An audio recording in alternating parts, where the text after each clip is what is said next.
ಎಲ್ಲರಿಗೂ ನಮಸ್ಕಾರ. ನೀವು ನೋಡ್ತಿದ್ದೀರಾ ಸ್ಟಡಿ ಕಾರ್ನರ್ ಇನ್ ಕನ್ನಡ ಯೂಟ್ಯೂಬ್ ಚಾನೆಲ್. ನಾವು ಇಂದಿನ ವಿಡಿಯೋದಲ್ಲಿ 2ನೇ ತರಗತಿಯ ವಿಜ್ಞಾನ ಕುತೂಹಲ ಪಠ್ಯಪುಸ್ತಕದಲ್ಲಿರ್ತಕ್ಕಂತಹ 2ನೆಯ ಅಧ್ಯಾಯ ವಸ್ತುಗಳ ಅನ್ವೇಷಣೆ, ಆಮ್ಲೀಯ, ಪ್ರತ್ಯಾಮ್ಲೀಯ ಮತ್ತು ತಟಸ್ಥ ಅಂತಕ್ಕಂತಹ ಈ ಒಂದು ಅಧ್ಯಾಯವನ್ನ ಈ ಒಂದೇ ವಿಡಿಯೋದಲ್ಲಿ ನಾವು ಸಂಪೂರ್ಣವಾಗಿ ಕವರ್ ಮಾಡ್ತಾ ಇದ್ದೇವೆ. ಅದಕ್ಕೂ ಮೊದಲು ನೀವೇನಾದ್ರೂ ಇದೇ ಮೊದಲನೇ ಬಾರಿ ನಮ್ಮ ಚಾನೆಲ್ ಅನ್ನು ನೋಡ್ತಾ ಇದ್ರೆ ದಯವಿಟ್ಟು ನಮ್ಮ ಚಾನೆಲ್ಗೆ ಸಬ್ಸ್ಕ್ರೈಬ್ ಆಗಿ, ಹಾಗೆ ತಪ್ಪದೇ ಈ ಒಂದು ವಿಡಿಯೋಗೆ ಲೈಕ್ ಮಾಡಿ.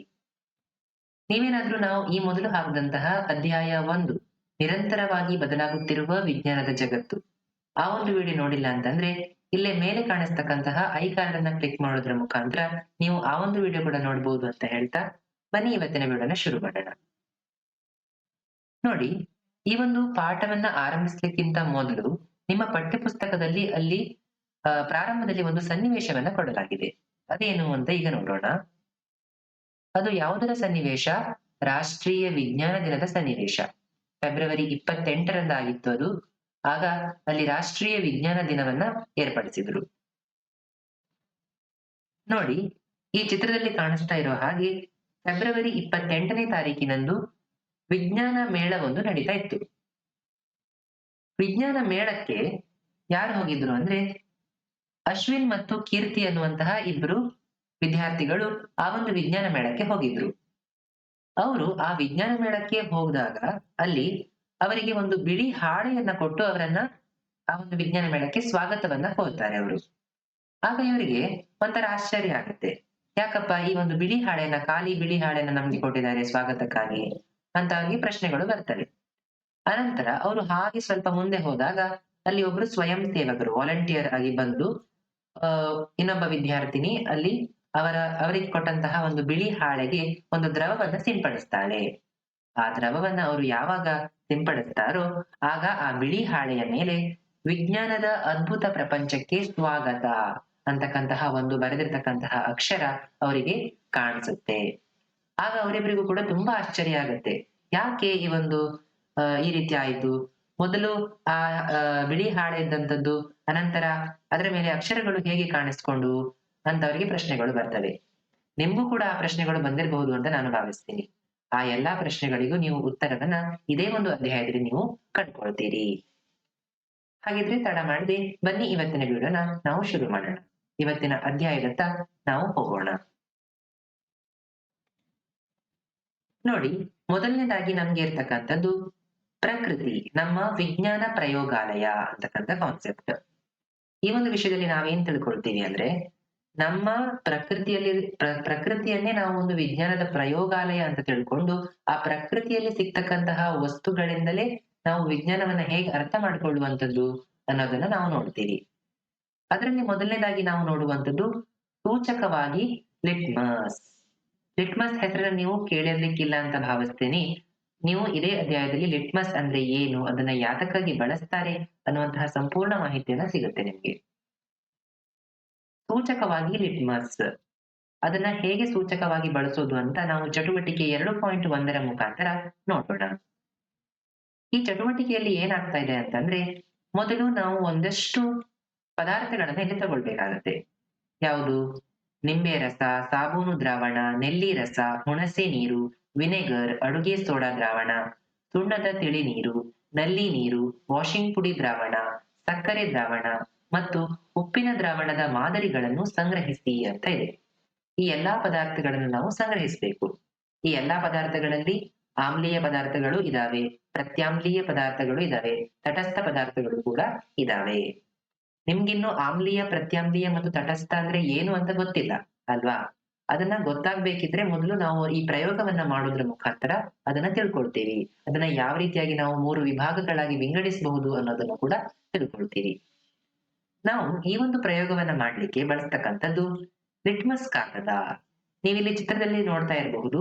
ನೋಡಿ, ಇದು ಕೆಂಪು ಲಿಟ್ಮಸ್ ಮತ್ತೆ ಇವು ನೀಲಿ ಲಿಟ್ಮಸ್ಗಳು. ಈ ಲಿಟ್ಮಸ್ ಕಾಗದವನ್ನ ಬಳಸ್ಕೊಂಡು ನಾವು ಅವು ಆಮ್ಲವ, ಪ್ರತ್ಯಾಮ್ಲವ ಅಂತ ಅದನ್ನ ವಿಂಗಡಣೆ ಮಾಡ್ಲಿಕ್ಕೆ ಸಾಧ್ಯ ಇದೆ. ಮೊದಲೇನ್ ಮಾಡ್ಬೇಕು? ನಾವು ನೀಲಿ ಲಿಟ್ಮಸ್ ಕಾಗದದ ಒಂದು ಪಟ್ಟಿಯನ್ನು ತೆಗೆದುಕೊಂಡು ಅದನ್ನು ಸಣ್ಣ ಚೂರುಗಳಾಗಿ ಕತ್ತರಿಸ್ಕೊಳ್ಬೇಕು. ನೋಡಿ, ಈ ಚಿತ್ರದಲ್ಲಿ ಕಾಣಿಸ್ತಾ ಇರೋ ಹಾಗೆ ಆ ನೀಲಿ ಲಿಟ್ಮಸ್ ಕಾಗದದ ಚೂರುಗಳನ್ನ ಈ ರೀತಿಯಾಗಿ ಒಂದು ಬಿಳಿ ಹಾಳೆಯ ಮೇಲೆ ಅದನ್ನ ನಾವು ಹರಡಿಕೊಳ್ಬೇಕು. ಅನಂತರ ಹನಿಕ, ಅದನ್ನ ಇಂಗ್ಲಿಷ್ ನಲ್ಲಿ ಡ್ರಾಪರ್ ಅಂತ ಕರೀತಾರೆ. ನೋಡಿ, ಇಲ್ಲಿ ನೀವು ಈ ಚಿತ್ರದಲ್ಲಿ ಕಾಣಿಸ್ತಾ ಇರಬಹುದು, ಈ ರೀತಿಯಾದಂತಹ ಅಂದ್ರೆ ಅದನ್ನ ಹನಿ ಹನಿಯಾಗಿ ಹಾಕ್ಲಿಕ್ಕೆ ಸಹಾಯಕ ಆಗುವಂತೆ ಡ್ರಾಪರ್ ಅಂತ ಕರೀತಾರೆ. ಅದನ್ನ ಬಳಸಿಕೊಂಡು ನೀವು ಈ ಸಂಗ್ರಹಿಸಿದಂತಹ ಪ್ರತಿಯೊಂದು ಮಾದರಿ ಇದೆ ಅಲ್ವಾ, ಆ ಪದಾರ್ಥಗಳು, ಅದನ್ನ ನೀವು ಹನಿ ಹನಿಯಾಗಿ ತೆಗೆದುಕೊಂಡು ಆ ಒಂದೊಂದು ಹನಿಯನ್ನ ಆ ಲಿಟ್ಮಸ್ ಕಾಗದದ ಮೇಲೆ ಹಾಕ್ತಾ ಹೋಗ್ಬೇಕು. ಅನಂತರ ಅದರಲ್ಲಿ ಯಾವ ರೀತಿಯಾಗಿ ಬಣ್ಣದಲ್ಲಿ ಬದಲಾವಣೆ ಆಗ್ತದೆ ಅನ್ನೋದನ್ನ ನೀವು ಕೊಟ್ಟಿರ್ತಕ್ಕಂತಹ ಒಂದು ಕೋಷ್ಟಕದಲ್ಲಿ ಅದನ್ನ ನೀವು ಭರ್ತಿ ಮಾಡ್ಬೇಕು. ನೋಡಿ, ನಾನು ನಿಮ್ಗೆ ಈಗ ತೋರಿಸ್ತೀನಿ. ಅದೇ ರೀತಿಯಾಗಿ ಯಾವ ರೀತಿಯಾಗಿ ನೀವು ನೀಲಿ ಲಿಟ್ಮಸ್ ಕಾಗದಕ್ಕೆ ಮಾಡಿದ್ರೋ ಅದೇ ರೀತಿಯಾಗಿ ಕೆಂಪು ಲಿಟ್ಮಸ್ ಕಾಗದವನ್ನು ಕೂಡ ಚಿಕ್ಕ ಚಿಕ್ಕ ಚೂರುಗಳಾಗಿ ಮಾಡಿ ಒಂದು ಬಿಳಿ ಹಾಳೆಯ ಮೇಲೆ ಹರಡಿಕೊಳ್ಳಿ. ಅನಂತರ ಆ ಒಂದು ಡ್ರಾಪರ್ ಅಥವಾ ಹನಿಕದ ಸಹಾಯದಿಂದ ಆ ಮಾದರಿಯ ಎಲ್ಲಾ ಪದಾರ್ಥಗಳ ಒಂದೆರಡು ಹನಿಗಳನ್ನ ಆ ಒಂದು ಕೆಂಪು ಲಿಟ್ಮಸ್ ಕಾಗದದ ಮೇಲೂ ಕೂಡ ಹಾಕಿ. ಅನಂತರ ಅದರಲ್ಲಾಗ್ತಕ್ಕಂತಹ ಬಣ್ಣದಲ್ಲಾಗುವಂತಹ ಬದಲಾವಣೆಯನ್ನು ನೀವು ಗಮನಿಸ್ಕೊಳ್ಬೇಕು. ಇದೇ ಈ ಒಂದು ಪ್ರಯೋಗ ಇರುವಂತದ್ದು. ಈಗ ನಾವು ಈ ಒಂದು ಎಲ್ಲಾ ಪದಾರ್ಥಗಳಲ್ಲಿ ಯಾವ ರೀತಿಯಾಗಿ ಬಣ್ಣದಲ್ಲಿ ಬದಲಾವಣೆ ಆಯಿತು ಅನ್ನೋದನ್ನ ಒಂದು ಕೋಷ್ಟಕದಲ್ಲಿ ನಾವು ತುಂಬಿಸೋಣ. ನಮ್ಮ ಅವಲೋಕನಗಳನ್ನ ಅಲ್ಲಿ ಬರೆಯೋಣ. ಅದಕ್ಕೂ ಮೊದಲನೇದಾಗಿ ನೀವಿಲ್ಲಿ ನೋಡಿರ್ಬಹುದು, ಏನು, ಇಲ್ಲಿ ಒಂದು ಸುಣ್ಣದ ತಿಳಿನೀರು ಅಂತಕ್ಕಂತಹ ಒಂದು ಪದಾರ್ಥವನ್ನ ನಾವು ತಗೊಂಡಿದ್ದೀವಿ. ಹಾಗಾದ್ರೆ ಆ ಸುಣ್ಣದ ತಿಳಿನೀರು ಅಂದ್ರೆ ಏನು ಅನ್ನೋದನ್ನ ನಾವು ಈಗ ತಿಳ್ಕೊಳ್ಳೋಣ. ಸುಣ್ಣದ ತಿಳಿನೀರು ಅಂದ್ರೆ ಅದನ್ನ ಇಂಗ್ಲಿಷ್ ನಲ್ಲಿ ಲೈಮ್ ವಾಟರ್ ಅಂತ ಕರೀತಾರೆ. ಇದು ಲೈಮ್ ವಾಟರ್ ಅಂತಕ್ಕಂಥದ್ದು ಯಾವುದೇ ತಂಪು ಪಾನೀಯ ಅಥವಾ ಜ್ಯೂಸ್ ಅಲ್ಲ, ಕೋಲ್ಡ್ ಡ್ರಿಂಕ್ಸ್ ಅಲ್ಲ. ಇದು ಇಂಗ್ಲಿಷ್ ನಲ್ಲಿ ಇರ್ತಕ್ಕಂಥ ಹೆಸರು ಮಾತ್ರ. ಆಯ್ತಾ? ನೀವಿಲ್ಲಿ ಲೈಮ್ ಅಂತಂದ್ರೆ ನಿಂಬೆ ಹಣ್ಣಿನ ಅರ್ಥವನ್ನ ತಿಳ್ಕೊಳ್ಬೇಡಿ. ಸುಣ್ಣದ ತಿಳಿನೀರ್ ಅಂದ್ರೆ ಬೇರೆನೇ ಇದೆ. ಆಯ್ತಾ? ಇದನ್ನ ಹೇಗೆ ತಯಾರಿಸ್ತಾರೆ ಈ ಸುಣ್ಣದ ತಿಳಿನೀರನ್ನ ಅಂತಂದ್ರೆ, ಸುಟ್ಟ ಸುಣ್ಣವನ್ನು ನೀರಿನಲ್ಲಿ ಬೆರೆಸಿ ಸ್ವಲ್ಪ ಸಮಯದವರೆಗೆ, ಎಂದರೆ ಸುಮಾರು 1 ಗಂಟೆಯವರೆಗೆ ಅಲುಗಾಡದೆ ಬಿಡುವ ಮೂಲಕ ಸುಣ್ಣದ ತಿಳಿನೀರನ್ನು ಸುಲಭವಾಗಿ ತಯಾರಿಸಬಹುದು. ಸುಟ್ಟ ಸುಣ್ಣ ನಿಮ್ಗೆ ಗೊತ್ತಿರ್ಬೋದು, ಸುಣ್ಣದ ಪುಡಿ ಇರ್ತದೆ ಅಲ್ವಾ, ಅದನ್ನ ಏನ್ ಮಾಡ್ಬೇಕು, ಒಂದು ಸ್ವಲ್ಪ ನೀರಿಗೆ ಹಾಕಿ ಅದನ್ನ ಬೆರೆಸಿ ಸ್ವಲ್ಪ ಸಮಯದವರೆಗೆ ಅದನ್ನ ಹಾಗೆ ಇಡಬೇಕು. ಆಗ ಏನಾಗ್ತದೆ, ಅದರಲ್ಲಿರ್ತಕ್ಕಂತಹ ದೊಡ್ಡ ದೊಡ್ಡ ಕಣಗಳೆಲ್ಲ ಅದರ ತಳಭಾಗಕ್ಕೆ ಹೋಗಿ ಸಂಗ್ರಹ ಆಗ್ತದೆ. ಆಯ್ತಾ? ಅನಂತರ ಆ ಮೇಲ್ಭಾಗದಲ್ಲಿ ಉಳಿತಕ್ಕಂತಹ ಒಂದು ತಿಳಿಯಾದ ನೀರು, ತಿಳಿ ಬಣ್ಣದ ನೀರಿರ್ತದೆ ಅಲ್ವಾ, ಅದನ್ನೇ ಏನಂತ ಕರೆಯುವಂಥದ್ದು, ಸುಣ್ಣದ ತಿಳಿ ನೀರು ಅಂತ ಕರೀತಾರೆ. ಇಂಗ್ಲಿಷ್ ನಲ್ಲಿ ಲೈಮ್ ವಾಟರ್ ಅಂತ ಕರೀತಾರೆ. ಆಯ್ತಾ? ಇದರ ಹೆಸರು ಲೈಮ್ ವಾಟರ್ ಇಂಗ್ಲಿಷ್ ನಲ್ಲಿ, ಕನ್ನಡದಲ್ಲಿ ಸುಣ್ಣದ ತಿಳಿ ನೀರು ಅಂತ ಕರೀತಾರೆ. ಬನ್ನಿ, ಹಾಗಿದ್ರೆ ನಾವೀಗ ಈ ಒಂದು ಪ್ರಯೋಗದಿಂದ ನಾವು ಕೋಷ್ಟಕದಲ್ಲಿ ಏನನ್ನ ಭರ್ತಿ ಮಾಡ್ಬೇಕು ಅನ್ನೋದನ್ನ ನಾವೀಗ ನೋಡೋಣ. ನೋಡಿ, ಕೋಷ್ಟಕ 2.1 ಮಾದರಿಗಳ ಸ್ವಭಾವವನ್ನು ನೀಲಿ ಮತ್ತು ಕೆಂಪು ಲಿಟ್ಮಸ್ ಕಾಗದ ಬಳಸಿ ಪರೀಕ್ಷಿಸುವುದು ಅಂತ ಇದೆ. ನೋಡಿ, ಇಲ್ಲಿ ಸಾಕಷ್ಟು ಮಾದರಿಗಳಿದೆ ಅಲ್ವಾ, ಇದು ನಾವು ಆ ಪ್ರಯೋಗದಲ್ಲಿ ಬಳಸಿರ್ತಕ್ಕಂತಹ ಮಾದರಿಗಳೇ ಇರುವಂತದ್ದು. ನೋಡಿ, ಇಲ್ಲಿ ಈ ಒಂದು ಕಾಲಂ ನಲ್ಲಿ ಕೊಟ್ಟಿದ್ದಾರೆ, 1 ಹನಿ ಮಾದರಿ ದ್ರಾವಣವನ್ನು ಹಾಕಿದ ನಂತರ ನೀಲಿ ಲಿಟ್ಮಸ್ ಕಾಗದದ ಬಣ್ಣ ಏನಾಯ್ತು ಅಂತ ಇಲ್ಲಿ ಬರಿಬೇಕು. ಅದೇ ರೀತಿಯಾಗಿ ಈಚೆ ಕಾಲಂ ನಲ್ಲಿ 1 ಹನಿ ಮಾದರಿ ದ್ರಾವಣವನ್ನು ಹಾಕಿದ ನಂತರ ಕೆಂಪು ಲಿಟ್ಮಸ್ ಕಾಗದದಲ್ಲಿ ಆದಂತಹ ಬಣ್ಣದಲ್ಲಾದಂತಹ ಬದಲಾವಣೆ ಏನು ಅನ್ನೋದನ್ನ ಇನ್ನೊಂದು ಕಾಲಂ ಅಲ್ಲಿ ನಾವು ಬರೀಬೇಕಾಗುತ್ತೆ. ನೋಡಿ, ಈಗ ಇಲ್ಲಿ ನಿಂಬೆ ರಸ ಅಂತ ಇದೆ ಅಲ್ವಾ, ನಿಂಬೆ ರಸವನ್ನ ನೀಲಿ ಲಿಟ್ಮಸ್ ಕಾಗದಕ್ಕೆ ಹಾಕಿದಾಗ ಏನಾಗುತ್ತೆ, ಅದು ಕೆಂಪು ಬಣ್ಣಕ್ಕೆ ತಿರುಗತ್ತೆ. ಆ ನೀಲಿ ಲಿಟ್ಮಸ್ ಕೆಂಪು ಬಣ್ಣಕ್ಕೆ ತಿರುಗತ್ತೆ. ಅದೇ ರೀತಿಯಾಗಿ ಈ ಕೆಂಪು ಲಿಟ್ಮಸ್ ಕಾಗದಕ್ಕೆ ನಿಂಬೆ ರಸವನ್ನ ಹಾಕಿದಾಗ ಅದು ಕೆಂಪಾಗಿಯೇ ಉಳಿಯುತ್ತೆ. ಅದು ಮೊದಲು ಯಾವ ರೀತಿ ಕೆಂಪಾಗಿತ್ತು ಆ ಲಿಟ್ಮಸ್ ಕಾಗದ, ಹಾಗೆ ಕೆಂಪಾಗಿ ಉಳಿಯುತ್ತೆ. ಹಾಗೆ ಸಾಬೂನು ದ್ರಾವಣವನ್ನ ನೀಲಿ ಲಿಟ್ಮಸ್ ಕಾಗದಕ್ಕೆ ಹಾಕಿದಾಗ ನೀಲಿ ಬಣ್ಣಕ್ಕೆ ತಿರುಗುತ್ತೆ. ಅದು ಮೊದಲೇ ನೀಲಿ ಬಣ್ಣದಲ್ಲೇ ಇದೆ ಆ ಲಿಟ್ಮಸ್ ಕಾಗದ, ಅದು ನೀಲಿಯಾಗಿ ಉಳಿಯುತ್ತೆ. ಹಾಗೆ ಆ ಸಾಬೂನು ದ್ರಾವಣವನ್ನ ಕೆಂಪು ಲಿಟ್ಮಸ್ ಕಾಗದಕ್ಕೆ ನಾವು ಹಾಕಿದಾಗ ಏನಾಗುತ್ತೆ ಅಂದ್ರೆ ಅದು ನೀಲಿ ಬಣ್ಣಕ್ಕೆ ತಿರುಗುತ್ತೆ. ನೆಲ್ಲಿ ರಸ, 3ನೇ ಪದಾರ್ಥ. ನೆಲ್ಲಿ ರಸವನ್ನ ನಾವು ನೀಲಿ ಲಿಟ್ಮಸ್ ಕಾಗದಕ್ಕೆ ಹಾಕಿದಾಗ ಕೆಂಪು ಬಣ್ಣ, ಹಾಗೆ ಕೆಂಪು ಲಿಟ್ಮಸ್ ಕಾಗದಕ್ಕೆ ಹಾಕಿದಾಗ ಕೆಂಪು ಬಣ್ಣದಲ್ಲೇ ಇರ್ತದೆ. ಹುಣಸೆ ನೀರನ್ನ ಹಾಕಿದಾಗ ನೀಲಿ ಲಿಟ್ಮಸ್ ಕಾಗದ ಕೆಂಪಾಗ್ತದೆ, ಕೆಂಪು ಲಿಟ್ಮಸ್ ಕಾಗದ ಕೆಂಪಾಗಿ ಉಳಿತದೆ. ವಿನೆಗರ್ ಅನ್ನ ನೀಲಿ ಲಿಟ್ಮಸ್ ಕಾಗದಕ್ಕೆ ಹಾಕಿದಾಗ ಕೆಂಪಾಗ್ತದೆ, ಕೆಂಪು ಲಿಟ್ಮಸ್ ಕಾಗದಕ್ಕೆ ಹಾಕಿದಾಗ ತನ್ನ ಕೆಂಪು ಬಣ್ಣವನ್ನ ಹಾಗೆ ಉಳಿಸ್ಕೊಳ್ತದೆ. ಈಗ ನಾವು ಉಳಿದ ಪದಾರ್ಥಗಳನ್ನು ಕೂಡ ನೋಡೋಣ. ನೋಡಿ, 6ನೆಯ ಪದಾರ್ಥ ಅಡುಗೆ ಸೋಡಾ.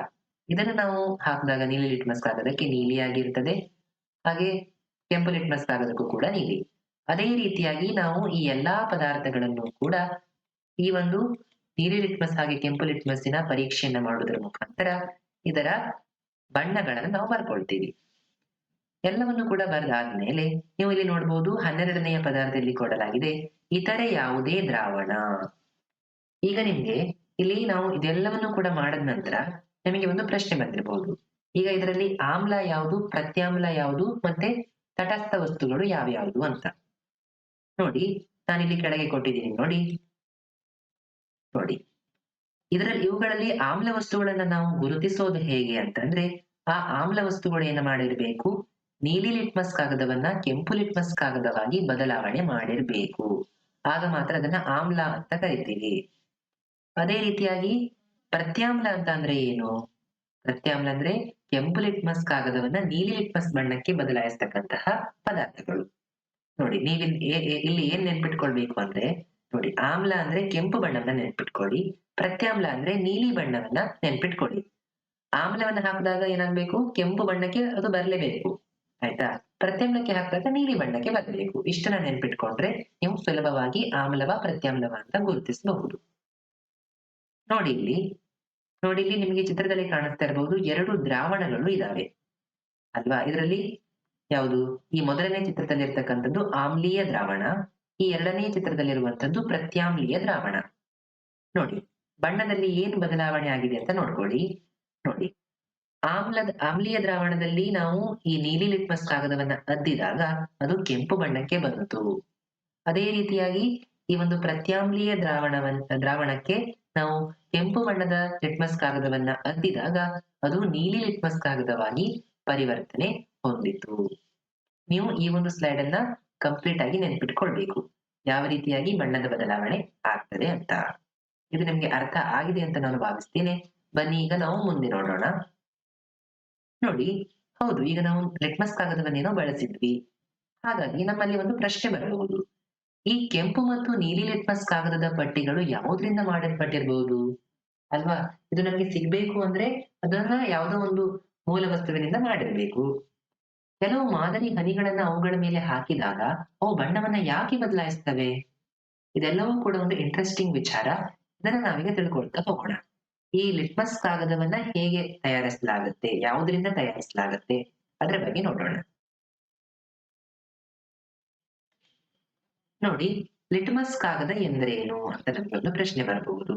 ಅದಕ್ಕೆ ಉತ್ತರ ಏನಂದ್ರೆ, ಲಿಟ್ಮಸ್ ಎಂಬುದು ಕಲ್ಲು ಹೂಗಳಿಂದ ಪಡೆದ ನೈಸರ್ಗಿಕ ವಸ್ತುವಾಗಿದೆ.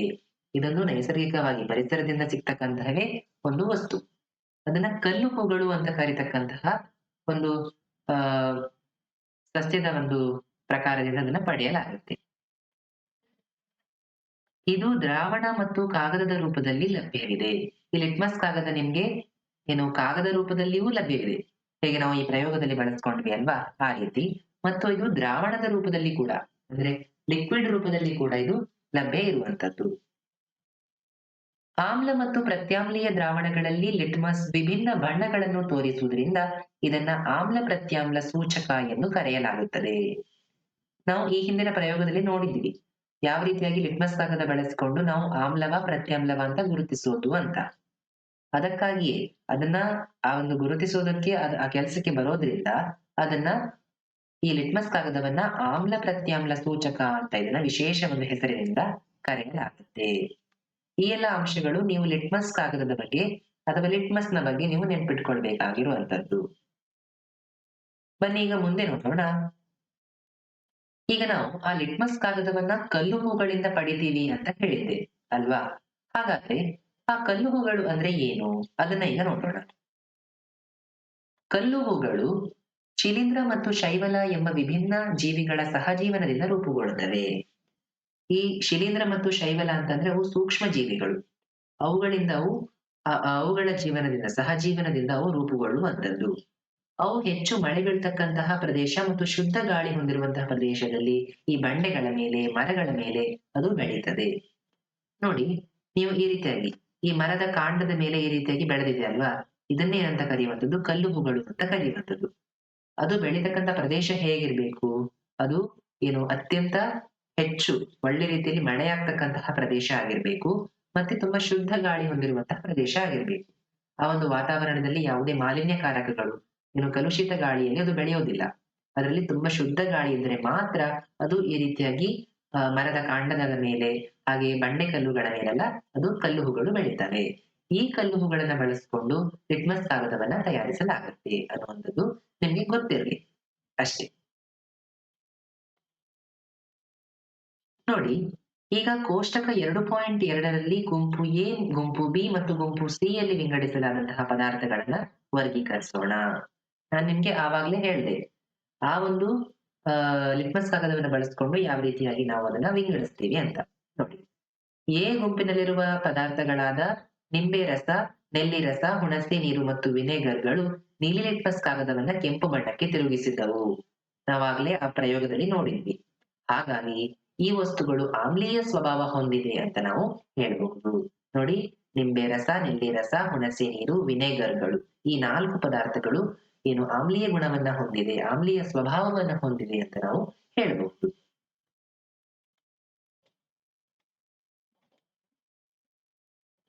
ಮುಂದೆ ನೋಡೋಣ. ಈಗ ಕೋಷ್ಟಕ 2.1 ವಿಶ್ಲೇಷಿಸಿ ಮಾದರಿಗಳನ್ನು ಈ ಕೆಳಗಿನಂತೆ 3 ಗುಂಪುಗಳಾಗಿ ವಿಂಗಡಿಸೋಣ. ನೋಡಿ, ಇಲ್ಲಿ ನೀಲಿ ಲಿಟ್ಮಸ್ ಕಾಗದವನ್ನ ಕೆಂಪು ಬಣ್ಣಕ್ಕೆ ಬದಲಾಯಿಸುವಂತವುಗಳನ್ನ ನಾವು ಈ ಗುಂಪು ಎ ಕಾಲಂನಲ್ಲಿ ಬರೆಯೋಣ. ಹಾಗೆ ಕೆಂಪು ಲಿಟ್ಮಸ್ ಕಾಗದವನ್ನ ನೀಲಿ ಬಣ್ಣಕ್ಕೆ ಬದಲಾಯಿಸತಕ್ಕಂತಹ ಮಾದರಿಗಳನ್ನ ಈ ಗುಂಪು ಬಿ ನಲ್ಲಿ ಬರೆಯೋಣ. ಹಾಗೆ ಆ ಎರಡೂ ಕಾಗದದಲ್ಲಿ ಯಾವುದೇ ಬಣ್ಣದ ಬದಲಾವಣೆನೇ ಆಗ್ಲಿಲ್ಲ ಅಂತಕ್ಕಂಥ ಪದಾರ್ಥ ಇದ್ರೆ ಅದನ್ನ ಈ ಗುಂಪು ಸಿ ಯಲ್ಲಿ ಬರೆದು ನಾವು ಅವುಗಳನ್ನ 3 ವಿಭಾಗಗಳಾಗಿ ವಿಂಗಡಣೆಯನ್ನ ಮಾಡೋಣ.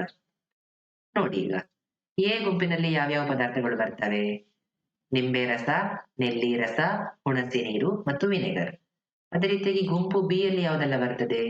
ಸಾಬೂನು ದ್ರಾವಣ, ಅಡುಗೆ ಸೋಡಾ ದ್ರಾವಣ, ಸುಣ್ಣದ ತಿಳಿನೀರು, ವಾಷಿಂಗ್ ಪುಡಿ ದ್ರಾವಣ. ಗುಂಪು ಸಿ ನಲ್ಲಿ ಯಾವ್ದು ಬರ್ತದೆ? ನಲ್ಲಿ ನೀರು, ಸಕ್ಕರೆ ದ್ರಾವಣ, ಉಪ್ಪಿನ ದ್ರಾವಣ. ನೋಡಿ, ಈ ರೀತಿಯಾಗಿ ನಾವು 3 ವಿಭಾಗಗಳಾಗಿ ವಿಂಗಡಿಸ್ತೀವಿ. ಗುಂಪು ಎ ಇವೆಲ್ಲ ವಸ್ತುಗಳು, ಇದು ಆಮ್ಲಗಳು, ಇವು ಪ್ರತ್ಯಾಮ್ಲಗಳು. ಹಾಗೆ ಈ ಗುಂಪು ಸಿ ಯಲ್ಲಿರ್ತಕ್ಕಂತಹ ಪದಾರ್ಥಗಳು ತಟಸ್ಥ ವಸ್ತುಗಳು, ಅಂದ್ರೆ ಅವು ಯಾವುದೇ ಲಿಟ್ಮಸ್ ಕಾಗದದಲ್ಲಿ ತಮ್ಮ ಬಣ್ಣವನ್ನ ಬದಲಾಯಿಸಿಕೊಳ್ಳುವುದಿಲ್ಲ. ಅರ್ಥ ಆಯ್ತು ಅಂತ ಅಂದ್ಕೊಳ್ತೀನಿ. ಬನ್ನಿ ಈಗ ನಾವು ಮುಂದೆ ನೋಡೋಣ. ಈಗ ನೋಡಿ, ನಾನು ಹೇಳಿದ ಹಾಗೆ ಈ ಗುಂಪು ಬಿ ನಲ್ಲಿ ಇರ್ತಕ್ಕಂತಹ ಪದಾರ್ಥಗಳನ್ನ ನಾವು ಪ್ರತ್ಯಾಮ್ಲೀಯ ಸ್ವಭಾವವನ್ನ ಹೊಂದಿದೆ ಅಂತ ಹೇಳ್ತೀವಿ. ಹಾಗೆ ಗುಂಪು ಸಿ ಯಲ್ಲಿ ಇರ್ತಕ್ಕಂತಹ ಪದಾರ್ಥಗಳನ್ನ ನಾವು ಈ ವಸ್ತುಗಳು ಆಮ್ಲೀಯ ಅಥವಾ ಪ್ರತ್ಯಾಮ್ಲೀಯವಲ್ಲದ ಕಾರಣ ಆ ಗುಂಪು ಸಿ ನಲ್ಲಿರುವವು ಅವು ಆಮ್ಲವೂ ಅಲ್ಲ, ಪ್ರತ್ಯಾಮ್ಲವೂ ಅಲ್ಲ. ಹಾಗಾಗಿ ಅವುಗಳನ್ನ ಏನಂತ ಕರಿತೀವಿ? ತಟಸ್ಥ ಎಂದು ನಾವು ಕರಿತೀವಿ.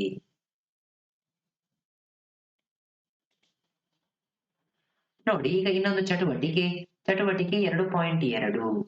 ನಾವೀಗ ಹೋಲಿಸೋಣ ಮತ್ತು ಅನ್ವೇಷಿಸೋಣ ಅಂತ ಇದೆ ಅಲ್ವಾ? ನೋಡಿ, ನಮ್ಗೆ ಆಮ್ಲಗಳ ವಿಚಾರದಲ್ಲಿ ನೆನಪಿರ್ಬೇಕಾದಂತಹ ಒಂದು ಮುಖ್ಯ ವಿಷಯ ಏನಂತಂದ್ರೆ, ಆಮ್ಲಗಳು ಹುಳಿ ರುಚಿಯನ್ನ ಹೊಂದಿರುತ್ತವೆ. ನೋಡಿ, ನೀವು ನೋಡಬಹುದು, ನಿಂಬೆ ರಸ ಆಗಿರಬಹುದು, ನೆಲ್ಲಿ ರಸ ಆಗಿರಬಹುದು, ಟೊಮೆಟೊ ಆಗಿರಬಹುದು, ಇವೆಲ್ಲವೂ ಕೂಡ ಹುಳಿ ಇರ್ತದೆ ಅಲ್ವಾ? ಹುಳಿ ರುಚಿಯನ್ನ ಕೊಡ್ತದೆ ನಮ್ಗೆ. ಸಾಮಾನ್ಯವಾಗಿ ಹೆಚ್ಚಿನ ಎಲ್ಲಾ ಆಮ್ಲಗಳು ಕೂಡ ಹುಳಿ ರುಚಿಯನ್ನೇ ಕೊಡ್ತಕ್ಕಂಥವು.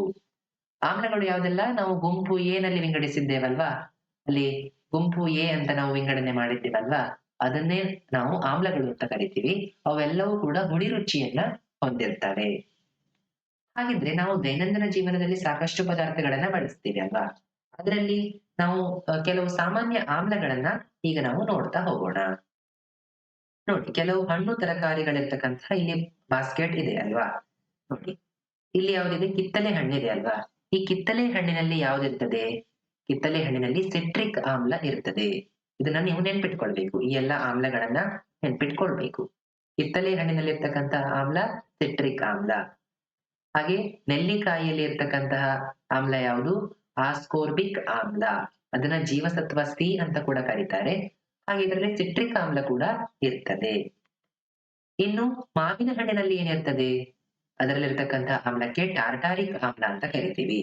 ಹಾಗೆ ಟೊಮೆಟೊದಲ್ಲಿ ಸಿಟ್ರಿಕ್ ಆಮ್ಲ ಮತ್ತು ಆಕ್ಸಾಲಿಕ್ ಆಮ್ಲ ಇರ್ತದೆ. ಇದಿಷ್ಟನ್ನ ನೀವು ನೆನ್ಪಿಟ್ಕೊಳ್ಬೇಕು. ಈಗ ನಾನಿಲ್ಲಿ ಒಂದಷ್ಟು ಪದಾರ್ಥಗಳನ್ನ ಲೀಸ್ಟ್ ಅನ್ನ ಕೊಟ್ಟಿದ್ದೀನಿ. ಅವುಗಳಲ್ಲಿರ್ತಕ್ಕಂತಹ ಸಾಮಾನ್ಯ ಆಮ್ಲಗಳು ಯಾವ್ಯಾವುದು ಅಂತ ಕೂಡ ಕೊಟ್ಟಿದ್ದೀನಿ. ನೋಡಿ, ನಿಂಬೆಯಲ್ಲಿರ್ತಕ್ಕಂತಹ ಆಮ್ಲ ಯಾವುದು? ಸಿಟ್ರಿಕ್ ಆಮ್ಲ. ಮೊಸರಿನಲ್ಲಿರ್ತಕ್ಕಂತಹ ಆಮ್ಲ ಲ್ಯಾಕ್ಟಿಕ್ ಆಮ್ಲ. ಹುಣಸೆ ಹಣ್ಣಿನಲ್ಲಿರ್ತಕ್ಕಂತಹ ಆಮ್ಲ ಟಾರ್ಟಾರಿಕ್ ಆಮ್ಲ. ವಿನೆಗರ್‌ನಲ್ಲಿ ಇರ್ತಕ್ಕಂತಹ ಆಮ್ಲ ಯಾವುದು ಅಂದ್ರೆ ಅಸಿಟಿಕ್ ಆಮ್ಲ. ಇದಿಷ್ಟು ಈ ಒಂದು ಕಾಲಮ್ ಅನ್ನ ನೀವು ಕಂಪ್ಲೀಟ್ ಆಗಿ ನೆನ್ಪಿಟ್ಕೊಳ್ಬೇಕು. ನಿಮ್ಮ ಪರೀಕ್ಷೆಗೆ ಈ ರೀತಿ ಕೇಳ್ಬಹುದು. ನಿಂಬೆ ಹಣ್ಣಿನಲ್ಲಿರ್ತಕ್ಕಂಥ ಆಮ್ಲ ಯಾವುದು? ಹುಣಸೆ ಹಣ್ಣಿನಲ್ಲಿರ್ತಕ್ಕಂಥ ಆಮ್ಲ ಯಾವುದು? ಈ ರೀತಿಯಾಗಿ ಅವರು ಪ್ರಶ್ನೆಗಳನ್ನ ಕೇಳಬಹುದು. ನೀವು ಅದಕ್ಕೆ ಇದನ್ನ ನೆನ್ಪಿಟ್ಕೊಂಡಾಗ ನೀವು ಅದಕ್ಕೆ ಉತ್ತರವನ್ನ ಈಸಿಯಾಗಿ ಬರೀಬಹುದು. ಆಯ್ತಾ? ಈಗ ನಿಮ್ಗೆ ಈ ಒಂದು ನಿಮ್ಮ ಮೊಬೈಲ್‌ನಲ್ಲಿ ಒಂದು ಚಿತ್ರ ಕಾಣಿಸ್ತಾ ಇರ್ಬಹುದು. ನೋಡಿ, ಈ ಒಂದು ಬೌಲ್‌ನಲ್ಲಿ ಒಂದು ಬಿಳಿ ಬಣ್ಣದ ಪದಾರ್ಥ ಇದೆ. ಅದು ಯಾವ ಪದಾರ್ಥ? ಅದನ್ನ ಏನಂತ ಕರೀತಾರೆ? ಅಡುಗೆ ಸೋಡಾ ಅಂತ ಕರೀತಾರೆ ಈ ಒಂದು ಪದಾರ್ಥವನ್ನ. ಇದು ಗುಂಪು ಬಿ ಯಲ್ಲಿ ಬರ್ತದೆ. ಗುಂಪು ಬಿ ಯಲ್ಲಿ ಬರ್ತಕ್ಕಂಥದ್ದು ಯಾವುದು? ಪ್ರತ್ಯಾಮ್ಲಗಳು. ಆಯ್ತಾ? ಗುಂಪು ಎ ನಲ್ಲಿ ಆಮ್ಲಗಳು ಬಂದ್ರೆ ಗುಂಪು ಬಿ ನಲ್ಲಿ ಪ್ರತ್ಯಾಮ್ಲಗಳು ಇರ್ತವೆ. ನೋಡಿ, ಈ ಒಂದು ಬಿಳಿ ಬಣ್ಣದ ಈ ಅಡುಗೆ ಸೋಡಾವನ್ನ ನಾವು ಗಮನಿಸಿದಾಗ, ಹಾಗೆ ಅವುಗಳನ್ನ ಸ್ಪರ್ಶಿಸಿದಾಗ, ಅದನ್ನ ನೀವು ಕೈಯಿಂದ ಮುಟ್ಟಿದಾಗ ಹೇಗೆ ಇರುತ್ತೆ ಅಂದ್ರೆ, ಇದನ್ನು ಸ್ಪರ್ಶಿಸಿದಾಗ ಸಾಬೂನಿನ ಅಥವಾ ಜಾರುವಿಕೆಯ ಅನುಭವವನ್ನ ನೀಡುತ್ತದೆ. ಒಂಥರ ನೀವು ಸೋಪನ್ನ ಮುಟ್ಟಿದಾಗ ಹೇಗಾಗತ್ತೆ? ಜಾರುವಂತಹ ಅನುಭವ. ಆ ರೀತಿ ಜಾರುವಂತ ಅನುಭವವನ್ನ ಈ ಒಂದು ಪದಾರ್ಥ ನೀಡುತ್ತದೆ.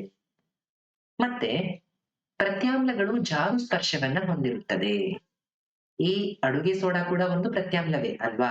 ಹಾಗಾಗಿ ನಾವು ಇದರಿಂದ ತಿಳಿದು ಬರ್ತಕ್ಕಂತಹ ಒಂದು ಅಂಶ ಯಾವುದು? ಪ್ರತ್ಯಾಮ್ಲಗಳು ಸಾಮಾನ್ಯವಾಗಿ ಜಾರು ಸ್ಪರ್ಶವನ್ನ ಹೊಂದಿರ್ತದೆ. ನೀವು ಪ್ರತ್ಯಾಮ್ಲವನ್ನ ಮುಟ್ಟಿದಾಗ ಅದು ಜಾರ್ತಾ ಇರ್ತದೆ. ಕೈಗೆ ಒಂಥರ ಜಾರುವಂತ ಅನುಭವ ಆಗ್ತದೆ. ಹಾಗೆ ಪ್ರತ್ಯಾಮ್ಲಗಳು ಸಾಮಾನ್ಯವಾಗಿ ಕಹಿ ರುಚಿಯನ್ನ ಹೊಂದಿರ್ತದೆ. ನೀವು ಅಡುಗೆ ಸೋಡಾವನ್ನ ಸ್ವಲ್ಪ ನಿಮ್ಮ ನಾಲಿಗೆಗೆ ತಾಗಿಸಿದಾಗ, ತಿಂದು ನೋಡಿದಾಗ ಅವು ಕಹಿ ರುಚಿಯನ್ನ ಕೊಟ್ಟಿರ್ತದೆ. ಹಾಗಾಗಿ ನಾವೇನ್ ಹೇಳಬಹುದು? ಪ್ರತ್ಯಾಮ್ಲಗಳು ಸಾಮಾನ್ಯವಾಗಿ ಕಹಿ ರುಚಿಯನ್ನ ಹೊಂದಿರ್ತದೆ ಅಂತ ನಾವು ಹೇಳ್ಬಹುದು. ನೋಡಿ, ಹಾಗಾದ್ರೆ ಕಹಿ ರುಚಿಯನ್ನ ಹೊಂದಿರತಕ್ಕಂತಹ ಎಲ್ಲಾ ಪದಾರ್ಥಗಳು ಪ್ರತ್ಯಾಮ್ಲವಾಗಿರ್ತಾವ ಅಂತ ಕೇಳಿದ್ರೆ ಇಲ್ಲ. ನಾವಿಲ್ಲಿ ಮೇಲೆ ಇಲ್ಲಿ ಕೊಟ್ಟಿದ್ವಿ ನೋಡಿ. ಕೆಲವು ಪದಾರ್ಥಗಳು ಕಹಿ ರುಚಿಯನ್ನು ಹೊಂದಿದ್ದರೂ ಸಹ ಅವು ಪ್ರತ್ಯಾಮ್ಲ ಆಗಿರುವುದಿಲ್ಲ. ಉದಾಹರಣೆಗೆ ಹಾಗಲಕಾಯಿ. ನೀವೆಲ್ಲ ತರಕಾರಿಯಲ್ಲಿ ನೋಡಿರ್ಬೋದು, ಹಾಗಲಕಾಯಿ ಕಹಿ ಇರ್ತದೆ ಅಲ್ವಾ? ಅದು ಕಹಿ ಇದೆ ಅಂತ ನಾವು ಪ್ರತ್ಯಾಮ್ಲ ಅಂತ ಹೇಳಲಿಕ್ಕೆ ಸಾಧ್ಯ ಇದೆಯಾ? ಇಲ್ಲ. ಅದು ಕಹಿ ಇದ್ರೂ ಕೂಡ ಅದು ಪ್ರತ್ಯಾಮ್ಲ ಆಗಿರೋದಿಲ್ಲ. ಹಾಗಾಗಿ ನೀವು ನೆನಪಿಟ್ಕೊಳ್ಬೇಕಾಗಿರುವಂತದ್ದೇನು? ಅದು ಕಹಿಯಾಗಿದೆ ಅಂದ ತಕ್ಷಣ ಅದು ಪ್ರತ್ಯಾಮ್ಲ ಆಗುವುದಿಲ್ಲ. ಅದು ಬೇರೆ ಒಂದಷ್ಟು ಗುಣಲಕ್ಷಣಗಳನ್ನು ಕೂಡ ಹೊಂದಿರಬೇಕಾಗತ್ತೆ. ಆದ್ರೆ ಸಾಮಾನ್ಯವಾಗಿ ಹೆಚ್ಚಿನ ಎಲ್ಲ ಪ್ರತ್ಯಾಮ್ಲಗಳು ಕಹಿ ರುಚಿಯನ್ನು ಹೊಂದಿರ್ತದೆ ಅಂತ ನಾವು ಹೇಳಬಹುದು. ಆಯ್ತಾ? ಮುಂದೆ ನೋಡೋಣ. ನೋಡಿ, ನಿಮ್ಗೀಗ ಒಂದು ಪ್ರಶ್ನೆ ಬಂದಿರಬಹುದು. ಈಗ ಈ ಸೂಚಕವನ್ನ ಬಳಸಿಕೊಂಡು ನೆಲ ಸ್ವಚ್ಛಗೊಳಿಸುವಂತಹ ದ್ರಾವಣದ ಸ್ವಭಾವವನ್ನು ನಾವು ಪರಿಶೀಲಿಸಬಹುದು ಅಂತ. ಅಲ್ವಾ? ನೆಲ ಸ್ವಚ್ಛಗೊಳಿಸುವ ದ್ರಾವಣ ಇರ್ತದೆ ಅಲ್ವಾ? ಅದರ ನೀವು ಸ್ವಭಾವವನ್ನು ಕೂಡ ಈ ಎಲ್ಲ ಗುಣಲಕ್ಷಣಗಳನ್ನ ಬಳಸಿ ನೀವು ಪರಿಶೀಲಿಸಬಹುದು. ಹಾಗೆ ಈ ಹುಡುಗಿಗೆ ಒಂದು ಪ್ರಶ್ನೆ ಬರ್ತದೆ. ಲಿಟ್ಮಸ್ ಲಭ್ಯವಿಲ್ಲದಿದ್ದಲ್ಲಿ ಆಮ್ಲ ಪ್ರತ್ಯಾಮ್ಲ ಸೂಚಕಗಳಾಗಿ ಕೆಲಸ ಮಾಡುವ ಇನ್ನಾವುದಾದರೂ ನೈಸರ್ಗಿಕ ಪದಾರ್ಥಗಳಿವೆಯೇ? ಈಗ ನಮ್ಮ ಹತ್ರ ಲಿಟ್ಮಸ್ ಕಾಗದ ಇಲ್ಲಪ್ಪ. ನಾವು ಹೇಗೆ ಆಮ್ಲ ಪ್ರತ್ಯಾಮ್ಲವನ್ನ ಲಿಟ್ಮಸ್ ಕಾಗದ ಸಹಾಯದ ಇಲ್ಲದೆ ಬಳಸ್ತಕ್ಕಂಥ ಬೇರೆ ಯಾವ್ದಾದ್ರು ಸೂಚಕಗಳು ಇದಾವ, ನೈಸರ್ಗಿಕ ಪದಾರ್ಥಗಳು ಇದಾವ ಅಂತ ಇಲ್ಲಿ ಈ ಒಂದು ಹುಡುಗಿಗೆ ಪ್ರಶ್ನೆ ಬರ್ತದೆ. ಹಾಗಂತ ಕೇಳಿದ್ರೆ ಹೌದು, ಲಿಟ್ಮಸ್ ಕಾಗದವನ್ನ ಹೊರತುಪಡಿಸಿ ಕೂಡ ಬೇರೆ ಸೂಚಕಗಳು ಕೂಡ ನೈಸರ್ಗಿಕ ಸೂಚಕಗಳೇ ಸಾಕಷ್ಟು ಇದಾವೆ. ಅವುಗಳ ಬಗ್ಗೆ ನಾವೀಗ ಕಲಿತಾ ಹೋಗೋಣ. ಅದರಲ್ಲಿ ಮೊದಲನೇದಾಗಿ ನಾವು ಬಳಸ್ತಕ್ಕಂಥದ್ದು ಯಾವುದು? ಸೂಚಕವಾಗಿ ಕೆಂಪು ಗುಲಾಬಿ. ಈ ಕೆಂಪು ಗುಲಾಬಿಯನ್ನ ನಾವು ಹೇಗೆ ಸೂಚಕವಾಗಿ ಬಳಸಬಹುದು ಅಂತ ಈ ಒಂದು ಚಟುವಟಿಕೆ 2.3ರಲ್ಲಿ ನಾವೀಗ ತಿಳ್ಕೊಳ್ಳೋಣ. ನೋಡಿ, ಈ ಚಟುವಟಿಕೆಯಲ್ಲಿ ಏನ್ ಹೇಳ್ತಾ ಇದ್ದಾರೆ ಅಂತಂದ್ರೆ, ನಿಮ್ಮ ಸುತ್ತಮುತ್ತ ಸಿಗುವ ಉದುರಿದ ಕೆಲವು ಗುಲಾಬಿ ದಳಗಳನ್ನ ಸಂಗ್ರಹಿಸಿ ಹೂಗಳನ್ನ ಕೀಳಬೇಡಿ. ನೆಲದ ಮೇಲೆ ಉದುರಿದ ದಳಗಳು ಅಥವಾ ಹೂಗಳನ್ನ ನೀವು ಆರಿಸಿಕೊಳ್ಳಬಹುದು. ನೀವೇನ್ ಮಾಡ್ತೀರಾ ಅಂತಂದ್ರೆ, ಈ ಗುಲಾಬಿ ಹೂವಿನ ದಳಗಳಿರ್ತಾವಲ್ವಾ, ಅವು ಒಣಗಿ ಬಿದ್ದಿರ್ತಾವಲ್ವಾ, ಅವುಗಳನ್ನ ಆರಿಸಿಕೊಳ್ಳಿ. ಅನಂತರ 1 ಹಿಡಿಯಷ್ಟು ಕೆಂಪು ಗುಲಾಬಿ ದಳಗಳನ್ನ ಚೆನ್ನಾಗಿ ಸಂಗ್ರಹಿಸಿ ಅದನ್ನ ಚೆನ್ನಾಗಿ ನೀರಿನಿಂದ ತೊಳಿಬೇಕು ನೀವು. ಅದನ್ನ ನೀರಿನಿಂದ ಚೆನ್ನಾಗಿ ತೊಳೆದು ಅದರ ಮೇಲಿರುವಂತಹ ಧೂಳು ಮತ್ತು ಕೆಲವು ಮಣ್ಣಿನ ಅಂಶಗಳೆಲ್ಲ ಹೋಗುವ ಹಾಗೆ ಅದನ್ನ ತೊಳಿಬೇಕು. ಅನಂತರ ಏನ್ ಮಾಡ್ತೀರಿ ಅಂದ್ರೆ, ನೀವು ಬಿಸಿ ನೀರಿನಲ್ಲಿ ಅದನ್ನ ಮುಳುಗಿಸ್ತೀರಿ. ಒಂದು ಪುಟಾಣಿಯನ್ನ ಬಳಸಿ ದಳಗಳನ್ನ ಅರಿಬೇಕು. ಆ ಒಂದು ಕುಟಾಣಿಯನ್ನ ಬಳಸಿ ನೀವು ಅಡುಗೆ ಮನೆಯಲ್ಲಿ ಇರ್ತದಲ್ವಾ ಕುಟಾಣಿ, ಆ ಕುಟಾಣಿಯನ್ನ ಬಳಸಿಕೊಂಡು ಆ ದಳಗಳನ್ನ ನೀವು ಅರಿತೀರಿ. ಅನಂತರ ಅವುಗಳನ್ನ ಗಾಜಿನ ಲೋಟದಲ್ಲಿ ಹಾಕ್ಬೇಕು. ಗಾಜಿನ ಲೋಟದಲ್ಲಿ ಯಾಕೆ ಹಾಕುವಂತದಂದ್ರೆ ನಮ್ಗೆ ಅದು ನೋಡ್ಲಿಕ್ಕೆ ಸಿಗುತ್ತೆ ಅಂತ ಅಷ್ಟೇ. ಅನಂತರ ಗಾಜಿನ ಲೋಟಕ್ಕೆ ಅರೆದ ಹೂವಿನ ದಳಗಳು ಸಂಪೂರ್ಣವಾಗಿ ಮುಳುಗುವಷ್ಟು ಬಿಸಿ ನೀರನ್ನು ಸುರಿಯಿರಿ. ಅದಕ್ಕೆ ಬಿಸಿ ನೀರು ಆ ಒಂದು ಸಂಪೂರ್ಣವಾಗಿ ಅದು ಮುಳುಗುವಷ್ಟು ಬಿಸಿ ನೀರನ್ನ ಅದಕ್ಕೆ ಹಾಕ್ತೀವಿ. ಅನಂತರ ಗಾಜಿನ ಲೋಟವನ್ನ ಮುಚ್ಚಳದಿಂದ ಮುಚ್ಚಿ ನೀರಿನ ಬಣ್ಣ ಬದಲಾಗುವವರೆಗೆ 5ರಿಂದ 10 ನಿಮಿಷಗಳ ಕಾಲ ಕಾಯಿರಿ. ಅದನ್ನ ಹಾಗೆ 5ರಿಂದ 10 ನಿಮಿಷಗಳ ಕಾಲ ಇಟ್ಟಾಗ ಏನಾಗ್ತದೆ, ಅದರ ಬಣ್ಣದಲ್ಲಿ ಬದಲಾವಣೆ ಆಗ್ತದೆ. ಆ ನೀರು ಒಂಥರ ಕೆಂಪು ಬಣ್ಣಕ್ಕೆ ಬದಲಾಗ್ತಾ ಹೋಗ್ತದೆ. ಆಯ್ತಾ, ಲೈಟ್ ಕೆಂಪು ಬಣ್ಣಕ್ಕೆ ಹೋಗ್ತದೆ. ಅನಂತರ ಅದನ್ನೇನ್ ಮಾಡಿ ಅದರಲ್ಲಿರ್ತಕ್ಕಂತಹ ಬೇಡದ ಅಂಶಗಳನ್ನ ಸೋಸಿ ತೆಗೆಯಿರಿ, ಅದನ್ನ ಗಾಳಿಸಿ ತೆಗೆಯಿರಿ. ಆ ಒಂದು ಶೋಧಿತ ದ್ರವ ಇರ್ತದಲ್ವಾ, ಅದನ್ನೇ ನಾವು ಆಮ್ಲ ಪ್ರತ್ಯಾಮ್ಲ ಸೂಚಕವಾಗಿ ಬಳಸ್ತಕ್ಕಂತ ಹೂವಿನ ಸಾರ ಆಗಿದೆ. ಅದೇ ಒಂದು ಸೋಸಿದಂತಹ ದ್ರವ, ಸೋಸಿದ ನಂತರ ಸಿಗ್ತಕ್ಕಂಥ ದ್ರವವನ್ನ ಬಳಸಿಕೊಂಡು ನಾವು ಆಮ್ಲ ಪ್ರತ್ಯಾಮ್ಲ ಸೂಚಕವಾಗಿ ಅದನ್ನ ಯೂಸ್ ಮಾಡ್ತೀವಿ. ನೋಡಿ, ಈ ರೀತಿಯಾಗಿ ಆ ಒಂದು ಪ್ರಯೋಗವನ್ನ ಮಾಡಬಹುದು. ನೋಡಿ, ಈ ಒಂದು ಪ್ರಣಾಳ, ಗಾಜಿನ ಪ್ರಣಾಳ ಮತ್ತು ಕೆಂಪು ಗುಲಾಬಿ ಸಾರ ಇದರ ಒಳಗಡೆ ಇದೆ. ನೋಡಿ, ಈಗ ನಾವೇನೋ ಆ ಒಂದು ಗುಲಾಬಿಯ ಸಾರ ಸೂಚಕವನ್ನ ಹೇಗೋ ತಯಾರಿಸ್ಕೊಂಡ್ವಿ. ಈಗ ಅದನ್ನ ಬಳಸಿಕೊಂಡು ನಾವು ಆಮ್ಲ ಪ್ರತ್ಯಾಮ್ಲವನ್ನ ಹೇಗೆ ವಿಂಗಡಣೆ ಮಾಡಬಹುದು ಅನ್ನೋದನ್ನ ಈಗ ಚಟುವಟಿಕೆ 2.4ರಲ್ಲಿ ನಾವು ನೋಡೋಣ. ನೋಡಿ, ಹೀಗೆ ತಯಾರಿಸಿದ ಕೆಂಪು ಗುಲಾಬಿ ಸಾರದ 10ರಿಂದ 20 ಹನಿಗಳನ್ನು 2 ಸಣ್ಣ ಪಾರದರ್ಶಕ ಬಾಟಲಿಗಳು ಅಥವಾ ಪ್ರಣಾಳಗಳಲ್ಲಿ ತೆಗೆದುಕೊಳ್ಳಿ. ಅದನ್ನು ಎ ಮತ್ತು ಬಿ ಎಂದು ಗುರುತಿಸಿ. ನೋಡಿ, ಈ ರೀತಿಯಾಗಿ ನಾವು 2 ಪ್ರಣಾಳಗಳನ್ನ ತಗೊಳ್ತೀವಿ. ಆಯ್ತಾ, ನಾವು ಆ ಎರಡರಲ್ಲಿಯೂ ಕೂಡ ಕೆಂಪು ಗುಲಾಬಿ ಸಾರದ 10ರಿಂದ 20 ಹನಿಗಳನ್ನ ಹಾಕ್ತೀವಿ. ಅನಂತರ ಹನಿಕಗಳ ಸಹಾಯದಿಂದ ಆ ಒಂದು ಹನಿ ಹನಿಯಾಗಿ ಆ ಒಂದು ಪ್ರಣಾಳ ಏನಲ್ಲಿ 20ರಿಂದ 30 ಹನಿ ನಿಂಬೆ ರಸ. ನೋಡಿ, ಇಲ್ಲಿ ನಿಂಬೆ ರಸವನ್ನ ಗಮನಿಸಿ. ನಿಂಬೆ ರಸ ಒಂದು ಆಮ್ಲ. ಹಾಗೆ ಪ್ರಣಾಳ ಬಿ ನಲ್ಲಿ 20ರಿಂದ 30 ಹನಿಯಷ್ಟು ಸಾಬೂನಿನ ದ್ರಾವಣವನ್ನ ಸೇರಿಸಿ. ಇಲ್ಲಿ ಸಾಬೂನಿನ ದ್ರಾವಣ ಏನು, ಅದೊಂದು ಪ್ರತ್ಯಾಮ್ಲ ಆಗಿದೆ. ನಾವು ಇಲ್ಲಿ ಏನ್ ಮಾಡಬೇಕು, ಈ ಪ್ರಣಾಳ ಎ ನಲ್ಲಿ 20ರಿಂದ 30 ಹನಿ ನಿಂಬೆ ರಸ ಹಾಕಬೇಕು. ಹಾಗೆ ಈ ಪ್ರಣಾಳ ಬಿ ನಲ್ಲಿ ನಾವು 20ರಿಂದ 30 ಹನಿ ಸಾಬೂನಿನ ದ್ರಾವಣವನ್ನ ಸೇರಿಸಬೇಕು. ಈಗ ನಾವು ಇದರಲ್ಲಿ ಏನೇನೆಲ್ಲ ಬಣ್ಣದಲ್ಲಿ ಬದಲಾವಣೆಗಳು ಆಗಿದಾವೆ ಅನ್ನೋದನ್ನ ನಾವು ಒಂದು ಕೋಷ್ಟಕದಲ್ಲಿ ನಾವು ಅದನ್ನ ಭರ್ತಿ ಮಾಡ್ತೀವಿ. ಏನೇನೆಲ್ಲ ಬಣ್ಣದಲ್ಲಿ ಬದಲಾವಣೆ ಆಗ್ತದೆ ಅನ್ನೋದನ್ನ ಈಗ ನಾವು ಮುಂದೆ ನೋಡೋಣ. ನೋಡಿ, ಇಲ್ಲಿ ಒಂದು ಕಾಲಮ್ ಅನ್ನ ಹಾಕಿದ್ದೀನಿ ಅಲ್ವಾ. ಕೋಷ್ಟಕ 2.3 ಅಂತ ನಿಮ್ಮ ಪಠ್ಯಪುಸ್ತಕದಲ್ಲಿ ಇದೆ. ಮಾದರಿಗಳ ಸ್ವಭಾವವನ್ನು ಕೆಂಪು ಗುಲಾಬಿ ಸಾರದಿಂದ ಪರೀಕ್ಷಿಸುವುದು ಇದೆ. ನೋಡಿ, ನಾವೀಗ ಒಂದಷ್ಟು ಮಾದರಿಗಳನ್ನ ತಗೊಳ್ಳೋಣ. ಆ ಮಾದರಿಗಳನ್ನ ನಾವು ಮಾದರಿಗೆ ಸೇರಿಸಿದ ನಂತರ ಗುಲಾಬಿ ಸಾರದಲ್ಲಿ ಏನು ಬಣ್ಣದಲ್ಲಿ ಬದಲಾವಣೆ ಆಯ್ತು ಅನ್ನೋದನ್ನ ನಾವು ನೋಡೋಣ. ಅನಂತರ ಆ ವಸ್ತುವಿನ ಸ್ವಭಾವ ಆಮ್ಲೀಯವ ಅಥವಾ ಪ್ರತ್ಯಾಮ್ಲೀಯವ ಅಂತ ಈ ಒಂದು ಕಾಲಮ್ ನಲ್ಲಿ ಬರೆಯೋಣ. ನೋಡಿ, ಮೊದಲನೇದಾಗಿ ನಾವು ತಗೊಳ್ಳುವಂತದ್ದು ನಿಂಬೆ ರಸ. ನಿಂಬೆ ರಸವನ್ನ ನಾವು ಆ ಮಾದರಿಗೆ ಸೇರಿಸಿದಾಗ ಏನಾಗತ್ತೆ, ಆ ಒಂದು ಗುಲಾಬಿ ಸಾರದ ಬಣ್ಣ ಇನ್ನು ಮೊದಲೇ ಸ್ವಲ್ಪ ಲೈಟ್ ಆಗಿ ಕೆಂಪಲ್ಲಿ ಇರ್ತದೆ. ಅದು ನಾವು ನಿಂಬೆ ರಸವನ್ನ ಹಾಕಿದಾಗ ಅದು ಗಾಢ ಕೆಂಪು ಬಣ್ಣಕ್ಕೆ ಬದಲಾವಣೆ ಹೊಂದುತ್ತದೆ. ಆಯ್ತಾ, ಆ ಒಂದು ಗುಲಾಬಿಯ ಸಾರಕ್ಕೆ ನಾವು ಆ ಒಂದು ದ್ರಾವಣವನ್ನ ಹಾಕಿದಾಗ ಅದು ಕೆಂಪು ಬಣ್ಣಕ್ಕೆ ಬದಲಾವಣೆ ಆಯ್ತು ಅಂತ ಅಂದ್ರೆ ನಾವು ಆ ಒಂದು ವಸ್ತುವಿನ ಸ್ವಭಾವವನ್ನ ಆಮ್ಲೀಯ ಅಂತ ಹೇಳ್ತೀವಿ. ಆಯ್ತಾ, ಕೆಂಪು ಬಣ್ಣಕ್ಕೆ ಆದ್ರೆ ಆ ವಸ್ತುವಿನ ಸ್ವಭಾವ ಆಮ್ಲೀಯ ಅಂತ ಹೇಳ್ತೀವಿ. ಅದೇ ರೀತಿಯಾಗಿ ಎರಡನೇದಾಗಿ ನಾವು ಸಾಬೂನಿನ ದ್ರಾವಣವನ್ನ ತಗೊಂಡ್ವಿ ಅಲ್ವಾ. ಇದನ್ನ ನಾವು ಪ್ರಣಾಳ ಬಿ ನಲ್ಲಿ ಹಾಕಿದೀವಿ. ಆಗ ಏನಂತ ಬರ್ತದೆ, ಹಸಿರು ಬಣ್ಣಕ್ಕೆ ಅದು ಬದಲಾಗ್ತದೆ. ಆ ಕೆಂಪು ಬಣ್ಣದ ಆ ಒಂದು ಗುಲಾಬಿಯ ಸಾರ ಏನಾಗ್ತದೆ, ಹಸಿರು ಬಣ್ಣಕ್ಕೆ ಬದಲಾವಣೆ ಹೊಂದುತ್ತದೆ. ಇದರಿಂದ ನಮ್ಗೆ ಗೊತ್ತಾಗುವಂತದ್ದು ಏನು, ಆ ಒಂದು ವಸ್ತು ಪ್ರತ್ಯಾಮ್ಲೀಯ ಆಗಿದೆ ಅನ್ನುವಂಥದ್ದು ಗೊತ್ತಾಗುತ್ತೆ. ಅದೇ ರೀತಿಯಾಗಿ ನೆಲ್ಲಿ ರಸವನ್ನ ನಾವು ಮಾದರಿಗೆ ಸೇರಿಸಿದಾಗ ಅದು ಕೆಂಪು ಬಣ್ಣಕ್ಕೆ ಬದಲಾವಣೆ ಆಗುತ್ತೆ. ಹಾಗಾಗಿ ಇದು ಆಮ್ಲೀಯವಾಗಿದೆ. ಹಾಗೆ ಇಲ್ಲಿ 4ನೇ ಪದಾರ್ಥ ನಾವೇ ಒಂದು ತಗೊಳ್ತೀವಿ, ಯಾವುದು, ಅಡುಗೆ ಸೋಡಾ ದ್ರಾವಣ ಅಂತ ತಗೊಳ್ಳೋಣ. ಅದನ್ನ ನಾವು ಆ ಒಂದು ಗುಲಾಬಿಯ ಸಾರಕ್ಕೆ ಹಾಕಿದಾಗ ಬಣ್ಣ ಏನ್ ಬದಲಾವಣೆ ಆಗುತ್ತೆ, ಅದು ಹಸಿರು ಬಣ್ಣಕ್ಕೆ ಬದಲಾವಣೆ ಆಗ್ತದೆ. ಹಾಗಾಗಿ ಆ ಒಂದು ವಸ್ತುವಿನ ಸ್ವಭಾವ ಯಾವುದು, ಪ್ರತ್ಯಾಮ್ಲೀಯ. ಈ ರೀತಿಯಾಗಿ ನಾವು ಆ ಒಂದು ಗುಲಾಬಿಯ ಸಾರವನ್ನ ಬಳಸಿಕೊಂಡು ಸಹ ಈ ಒಂದು ಮಾದರಿಗಳನ್ನ ನಾವು ಆಮ್ಲೀಯ ಮತ್ತು ಪ್ರತ್ಯಾಮ್ಲೀಯ ಅಂತ ವಿಂಗಡಣೆಯನ್ನ ಮಾಡ್ಲಿಕ್ಕೆ ಸಾಧ್ಯ ಇದೆ. ಆಯ್ತಾ. ಇದೇನಾಗಿತ್ತು, ಆ ಒಂದು ಗುಲಾಬಿಯ ಸಾರವನ್ನ ಬಳಸ್ಕೊಂಡು ಹೇಗೆ ಮಾಡೋದು ಅಂತ. ನೋಡಿ, ನಾನ್ ನಿಮ್ಗೆ ಹೇಳ್ದೆ, ಆ ಹೂವಿನ ಸಾರದ ಬಣ್ಣವನ್ನು ಕೆಂಪು ಛಾಯೆಗೆ ಬದಲಿಸ್ತಕ್ಕಂತಹ ಮಾದರಿಗಳು ಯಾವುದು? ಅವು ನೀಲಿ ಲಿಟ್ಮಸ್ ಕಾಗದದ ಬಣ್ಣವನ್ನ ಕೆಂಪು ಬಣ್ಣಕ್ಕೆ ಬದಲಾಯಿಸಿದಂತೆಯೇ ಇವೆಯೇ?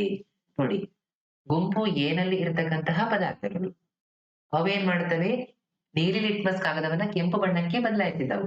ಆ ಒಂದು ಲಿಟ್ಮಸ್ ಕಾಗದವನ್ನ ನಾವು ಹಾಕಿದಾಗ ಆ ರೀತಿಯಾಗಿ ಅವು ಬದಲಾವಣೆಯನ್ನ ಹೊಂದಿದಾವೆ. ಹಾಗೆ ಅದೇ ರೀತಿಯಾಗಿ ಈ ಹೂವಿನ ಸಾರಕ್ಕೆ ಅದನ್ನ ಸೇರಿಸಿದಾಗ ಅದು ಕೂಡ ಕೆಂಪು ಛಾಯೆಗೆ ಬದಲಾವಣೆ ಹೊಂದಿದ್ದೇವೆ. ಹಾಗಾಗಿ ಈ ಒಂದು ಗುಂಪು ಏನಲ್ಲಿರ್ತಕ್ಕಂತಹ ಪದಾರ್ಥಗಳು ಆಮ್ಲಗಳು. ಹಾಗೆ ಆ ಹೂವಿನ ಸಾರದ ಬಣ್ಣವನ್ನ ಹಸಿರು ಛಾಯೆಗೆ ಬದಲಾವಣೆ ಮಾಡ್ತಕ್ಕಂಥ ಪದಾರ್ಥಗಳು ಪ್ರತ್ಯಾಮ್ಲಗಳು. ಹಾಗೆ ಅದರಲ್ಲಿ ಯಾವುದೇ ಬಣ್ಣದಲ್ಲಿ ಬದಲಾವಣೆಯೇ ಆಗ್ಲಿಲ್ಲ. ನೋಡಿ, ಕೆಂಪು ಬಣ್ಣಕ್ಕೂ ಬರಲಿಲ್ಲ, ನೀಲಿ ಬಣ್ಣಕ್ಕೂ ಅವು ಬರಲಿಲ್ಲ. ಹಾಗಾದ್ರೆ ಅವು ಯಾವುದೇ ಬಣ್ಣ ಬದಲಾವಣೆ ಮಾಡದೇ ಇದ್ರೆ ಅವುಗಳನ್ನ ತಟಸ್ಥ ಅಂತ ನಾವು ಕರೆಯುವಂತದ್ದು.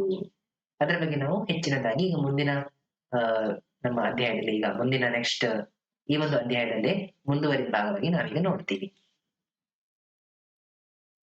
ನೋಡಿ, ಏನಂದ್ರೆ ಇಲ್ಲೊಂದು ನಿಮಗೆ ರೋಚಕ ಸಂಗತಿಯನ್ನು ನಿಮಗೆ ಕೊಡಲಾಗಿದೆ. ನೋಡಿ, ಈ ಚಿತ್ರದಲ್ಲಿ ಕಾಣಿಸ್ತಾ ಇರುವಂತದ್ದು ಇದು ಹೈಡ್ರಾಂಜಿಯಾ ಹೂಗಳು. ನೋಡಿ, ಈ ಹೈಡ್ರಾಂಜಿಯಾ ಹೂಗಳು ಏನಾಗ್ತವೆ ಅಂತಂದ್ರೆ, ಆ ಒಂದು ಮಣ್ಣಿನ ಸ್ವಭಾವ ಆಮ್ಲೀಯವಾಗಿದ್ರೆ ಒಂದು ಬಣ್ಣ, ಪ್ರತ್ಯಾಮ್ಲೀಯವಾಗಿದ್ರೆ ಇನ್ನೊಂದು ಬಣ್ಣವನ್ನ ನೀಡುತ್ತದೆ. ನೋಡಿ, ಆಮ್ಲೀಯ ಮಣ್ಣು ನೀಲಿ ಬಣ್ಣದ ಹೂಗಳನ್ನ ನೀಡುತ್ತದೆ. ನೋಡಿ, ಆಮ್ಲೀಯ ಮಣ್ಣು ಇರ್ತಕ್ಕಂಥ ಜಾಗದಲ್ಲಿ ಈ ಒಂದು ಗಿಡವನ್ನ ನೆಟ್ರೆ ಆ ಒಂದು ಹೂವಿನ ಯಾವ ಬಣ್ಣದ ಹೂವಲ್ಲಿ ಇದಾಗ್ತದೆ, ಬೆಳೀತದೆ. ಯಾವ ಬಣ್ಣದ ಹೂವು ಅದರಲ್ಲಿ ಅರಳುತ್ತದೆ? ನೀಲಿ ಬಣ್ಣದ ಹೂವು ಅರಳುತ್ತದೆ. ಇಲ್ಲಿ ಆಮ್ಲೀಯ ಮಣ್ಣು ನೀಲಿ ಬಣ್ಣದ ಹೂಗಳನ್ನು ಕೊಟ್ರೆ, ಅದೇ ರೀತಿಯಾಗಿ ಪ್ರತ್ಯಾಮ್ಲೀಯ ಮಣ್ಣು ಏನ್ ಮಾಡ್ತದೆ, ಈ ರೀತಿ ಗುಲಾಬಿ ಬಣ್ಣದ ಅಥವಾ ಕೆಂಪು ಬಣ್ಣದ ಹೂಗಳನ್ನ ನೀಡ್ತದೆ. ನೋಡಿ, ಇದೊಂದು ನಿಮ್ಗೆ ಇಂಟ್ರೆಸ್ಟಿಂಗ್ ವಿಚಾರ ಆಗಿರುವಂತದ್ದು.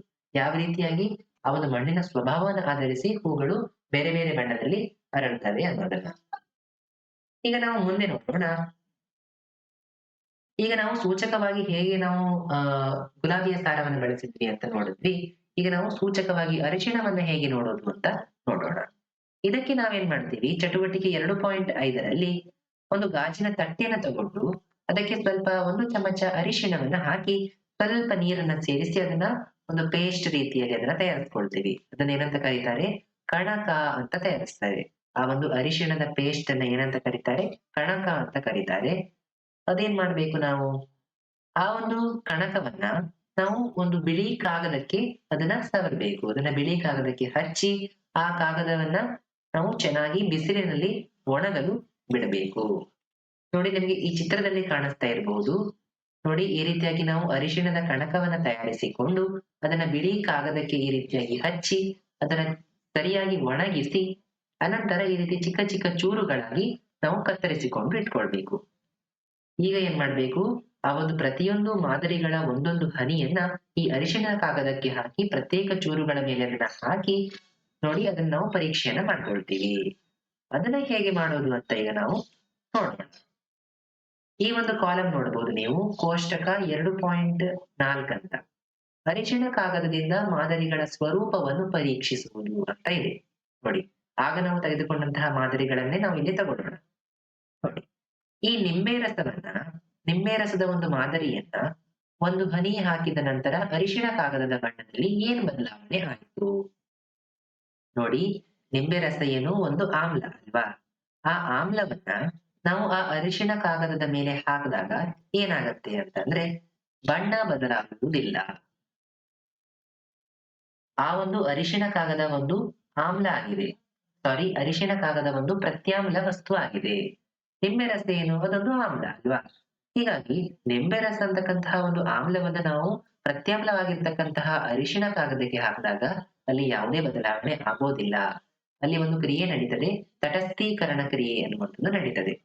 ಆಮ್ಲ ಮತ್ತು ಪ್ರತ್ಯಾಮ್ಲ ಎರಡೂ ಪರಸ್ಪರ ಸಂಪರ್ಕಕ್ಕೆ ಬಂದಾಗ ಅಲ್ಲಿ ತಟಸ್ಥೀಕರಣ ಕ್ರಿಯೆ ಆಗ್ತದೆ. ಸೊ ಹಾಗಾಗಿ ಅಲ್ಲಿ ಯಾವುದೇ ಬಣ್ಣದಲ್ಲಿ ಬದಲಾವಣೆ ಆಗೋದಿಲ್ಲ. ಅದೇ ನೀವು ಆ ನಿಂಬೆ ರಸದ ಬದಲಾಗಿ ಈಗ ಸಾಬೂನಿನ ದ್ರಾವಣವನ್ನ ಆ ಅರಿಶಿಣ ಕಾಗದದ ಮೇಲೆ ಹಾಕಿದಾಗ ಅದು ಕೆಂಪು ಬಣ್ಣಕ್ಕೆ ಬದಲಾಗ್ತದೆ. ಇದನ್ನ ನೀವು ಗಮನಿಸಬೇಕು. ಏನು, ಆ ಒಂದು ಅರಿಶಿಣ ಕಾಗದದ ಮೇಲೆ ನಿಂಬೆ ರಸವನ್ನ ಹಾಕಿದಾಗ ಯಾವುದೇ ಬಣ್ಣ ಬದಲಾವಣೆ ಆಗಿಲ್ಲ. ಯಾಕಂದ್ರೆ ನಿಂಬೆ ರಸ ಒಂದು ಆಮ್ಲ. ಹಾಗಾಗಿ ಅದೇ ನೀವು ಒಂದು ಪ್ರತ್ಯಾಮ್ಲವನ್ನ ಆ ಒಂದು ಅರಿಶಿಣ ಕಾಗದಕ್ಕೆ ಹಾಕಿದಾಗ ಅದು ಕೆಂಪು ಬಣ್ಣಕ್ಕೆ ಬದಲಾವಣೆ ಹೊಂದುತ್ತದೆ. ಅದೇ ರೀತಿಯಾಗಿ ನೆಲ್ಲಿ ರಸವನ್ನ ಹಾಕಿದಾಗ ಏನಾಗ್ತದೆ? ಬಣ್ಣದಲ್ಲಿ ಬದಲಾವಣೆ ಆಗೋದಿಲ್ಲ. ಯಾಕಂದ್ರೆ ನೆಲ್ಲಿ ರಸ ಅನ್ನುವಂಥದ್ದು ಆಮ್ಲ. ಹಾಗೆ ನೀವು ಅಡುಗೆ ಸೋಡಾ ದ್ರಾವಣವನ್ನ ಅರಿಶಿಣ ಕಾಗದದ ಮೇಲೆ ಹಾಕಿದಾಗ ಅದು ಕೆಂಪು ಬಣ್ಣಕ್ಕೆ ಬದಲಾಗ್ತದೆ. ಯಾಕಂದ್ರೆ ಅಡುಗೆ ಸೋಡಾ ಒಂದು ಪ್ರತ್ಯಾಮ್ಲಕ್ಕೆ ಉದಾಹರಣೆ ಆಗಿದೆ. ಈ ರೀತಿಯಾಗಿ ನಾವು ಅರಿಶಿಣ ಕಾಗದವನ್ನ ಬಳಸಿಕೊಂಡು ಕೂಡ ಈ ಆಮ್ಲ ಪ್ರತ್ಯಾಮ್ಲವನ್ನ ವಿಂಗಡಿಸಲಿಕ್ಕೆ ಸಾಧ್ಯ ಇದೆ. ಮುಂದೆ ನೋಡೋಣ. ನೋಡಿ, ನೀವೀಗ ಯಾವುದಾದ್ರೂ ಫಂಕ್ಷನ್ ಗಳಿಗೆ ಹೋದಾಗ ನಿಮ್ಮ ಬಟ್ಟೆಯ ಮೇಲೆ, ಬಿಳಿ ಬಟ್ಟೆಯ ಮೇಲೆ ಆದಂತಹ ಸಾಂಬಾರಿನ ಕಲೆ ಆಗಿರಬಹುದು, ಅರಿಶಿಣದ ಕಲೆ ಆಗಿರಬಹುದು, ಅದಕ್ಕೆ ನೀವು ಸಾಬೂನಿನಿಂದ ತೊಳೆದಾಗ ಅದನ್ನ ಅದರ ಬಣ್ಣ ಏನಾಗ್ತದೆ ಅಂತ ನೀವು ಯಾವತ್ತಾದ್ರೂ ನೋಡಿದೀರಾ? ಅದಕ್ಕೆ ನೀವು ಸಾಬೂನಿನ ದ್ರಾವಣವನ್ನ ಹಾಕಿದಾಗ ಏನಾಗ್ತದೆ? ಅದರ ಬಣ್ಣ ಗಾಢ ಆಗ್ಲಿಕ್ಕೆ ಶುರುವಾಗ್ತದೆ. ಇದು ನೀವು ಗಮನಿಸಿರ್ಬಹುದು ನಿಮ್ಮ ದೈನಂದಿನ ಜೀವನದಲ್ಲಿ. ನೋಡಿ, ಇದರಿಂದ ನಾವೀಗ ಯಾವ ತೀರ್ಮಾನಕ್ಕೆ ಬರಬಹುದು? ಈ ಅರಿಶಿಣ ಕಾಗದವನ್ನ ಪ್ರತ್ಯಾಮ್ಲೀಯ ವಸ್ತುಗಳನ್ನು ಪರೀಕ್ಷಿಸಲು ಮಾತ್ರ ಬಳಸಬಹುದು. ಆದರೆ ಇದರಿಂದ ಆಮ್ಲೀಯ ಮತ್ತು ತಟಸ್ಥ ವಸ್ತುಗಳ ನಡುವಿನ ವ್ಯತ್ಯಾಸವನ್ನು ಕಂಡುಹಿಡಿಯಲು ಸಾಧ್ಯವಿಲ್ಲ. ನಾವು ಈ ಅರಿಶಿಣ ಕಾಗದವನ್ನು ಬಳಸಿಕೊಂಡು ಬೇಕಾದ್ರೆ ನಾವು ಪ್ರತ್ಯಾಮ್ಲೀಯ ವಸ್ತುಗಳನ್ನ ಪರಿಶೀಲಿಸಲಿಕ್ಕೆ ಮಾತ್ರ ಬಳಸಬಹುದು. ಈಗ ನಾವು ಸಾಬೂನಿನ ದ್ರಾವಣ ಹಾಕಿದಾಗ ಅದು ಕೆಂಪು ಬಣ್ಣಕ್ಕೆ ಬದಲಾಯಿತು. ಅದೇ ನಾವು ಅದಕ್ಕೆ ನಿಂಬೆ ರಸವನ್ನ ಹಾಕಿದಾಗ ಯಾವುದಾದ್ರೂ ಬಣ್ಣದಲ್ಲಿ ಬದಲಾವಣೆ ಆಯ್ತಾ? ಇಲ್ಲ. ಅದು ಅರಿಶಿಣ ಕಾಗದ ಹಾಗೆ ಉಳಿಯಿತು. ಹಾಗಾಗಿ ನಮ್ಗೆ ಇದರಿಂದ ತಿಳಿಯುವಂತದ್ದು ಏನಂದ್ರೆ, ನಾವು ಅರಿಶಿಣ ಕಾಗದವನ್ನ ಬಳಸಿಕೊಂಡು ಪ್ರತ್ಯಾಮ್ಲೀಯ ವಸ್ತುಗಳನ್ನ ಮಾತ್ರ ಗುರುತಿಸಲಿಕ್ಕೆ ಸಾಧ್ಯ ಇದೆ. ಆಮ್ಲೀಯ ಮತ್ತು ತಟಸ್ಥ ವಸ್ತುಗಳ ನಡುವಿನ ವ್ಯತ್ಯಾಸವನ್ನ ಕಂಡುಕೊಳ್ಳಿಕ್ಕೆ ಸಾಧ್ಯ ಇಲ್ಲ. ಇದು ಏನು, ಪ್ರತ್ಯಾಮ್ಲೀಯ ವಸ್ತುಗಳಿಗೆ ಮಾತ್ರ ಅಪ್ಲೈ ಆಗುತ್ತೆ. ಅದನ್ನ ಮಾತ್ರ ನಾವು ಪರೀಕ್ಷಿಸಲಿಕ್ಕೆ ಸಾಧ್ಯ. ನೋಡಿ, ಇಲ್ಲಿ ನಿಮ್ಗೆ ಅರಿಶಿಣದ ಬಗ್ಗೆ ಒಂದಿಷ್ಟು ರೋಚಕ ಸಂಗತಿಗಳನ್ನ ಕೊಡಲಾಗಿದೆ.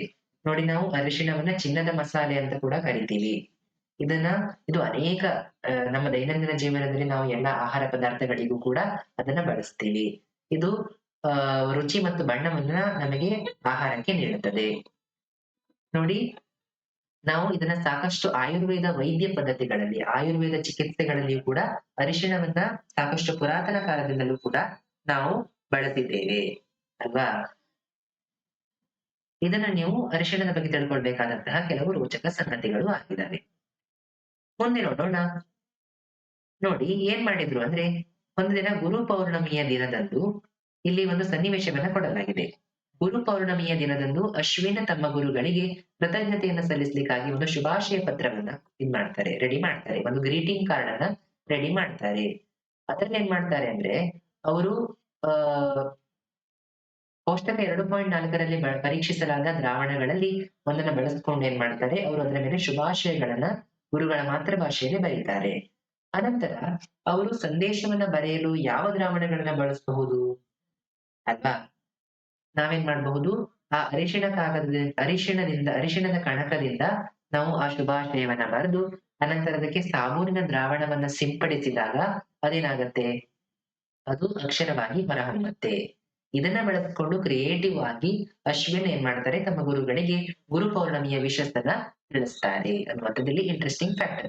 ನೀವು ಕೂಡ ಏನಾದ್ರು ಯಾರಿಗಾದ್ರೂ ಶುಭ ಕೋರೋದಿದ್ರೆ ನೀವು ಈ ಒಂದು ನಿಮ್ಮ ವಿಜ್ಞಾನದಲ್ಲಿರ್ತಕ್ಕಂಥ ಈ ಒಂದು ಪ್ರಯೋಗವನ್ನೇ ನೀವು ಬಳಸ್ಕೊಂಡು ಆ ರೀತಿಯಾಗಿ ಕೂಡ ಮಾಡಬಹುದು. ತುಂಬಾ ಕ್ರಿಯೇಟಿವ್ ಆಗಿ ಇರ್ತದೆ ಅನ್ನೋದನ್ನ ನೀವು ಇಲ್ಲಿ ನೋಡ್ಬಹುದು. ಮುಂದೆ ನೋಡಿ, ಆಮ್ಲೀಯ ಅಥವಾ ಪ್ರತ್ಯಾಮ್ಲೀಯ ಪದಾರ್ಥಗಳನ್ನ ಸೇರಿಸಿದಾಗ ವಾಸನೆಯು ಬದಲಾಗುವ ಯಾವುದಾದ್ರೂ ಇವೆಯೇ? ನೋಡಿ, ಇಷ್ಟರೊಳಗೂ ನಾವು ಬಣ್ಣದಲ್ಲಿ ಬದಲಾವಣೆಯನ್ನ ನೋಡಿದ್ವಿ. ಅದೇ ರೀತಿಯಾಗಿ ಆ ವಾಸನೆಯಲ್ಲಿ ಬದಲಾಗ್ತಕ್ಕಂಥ ಯಾವ್ದಾದ್ರು ಪದಾರ್ಥ ಇದೆಯಾ ಅಂತ ಕೇಳಿದ್ರೆ ಹೌದು, ವಾಸನೆಯಲ್ಲಿ ಬದಲಾಯಿಸ್ತಕ್ಕಂಥ ಪದಾರ್ಥಗಳು ಕೂಡ ಇದಾವೆ. ಅವುಗಳನ್ನ ಏನಂತ ಕರಿತೀವಿ? ಘ್ರಾಣ ಸೂಚಕಗಳು ಅಂತ ಕರಿತೀವಿ. ಆಮ್ಲೀಯ ಅಥವಾ ಪ್ರತ್ಯಾಮ್ಲೀಯ ಮಾಧ್ಯಮದಲ್ಲಿ ವಾಸನೆಯನ್ನು ಬದಲಾಯಿಸುವಂತಹ ಪದಾರ್ಥಗಳನ್ನು ಘ್ರಾಣ ಸೂಚಕಗಳು ಅಂತ ನಾವು ಕರಿತೀವಿ ಅನ್ನೋದನ್ನ ನೀವಿಲ್ಲಿ ನೋಡಬಹುದು. ಆಯ್ತಾ?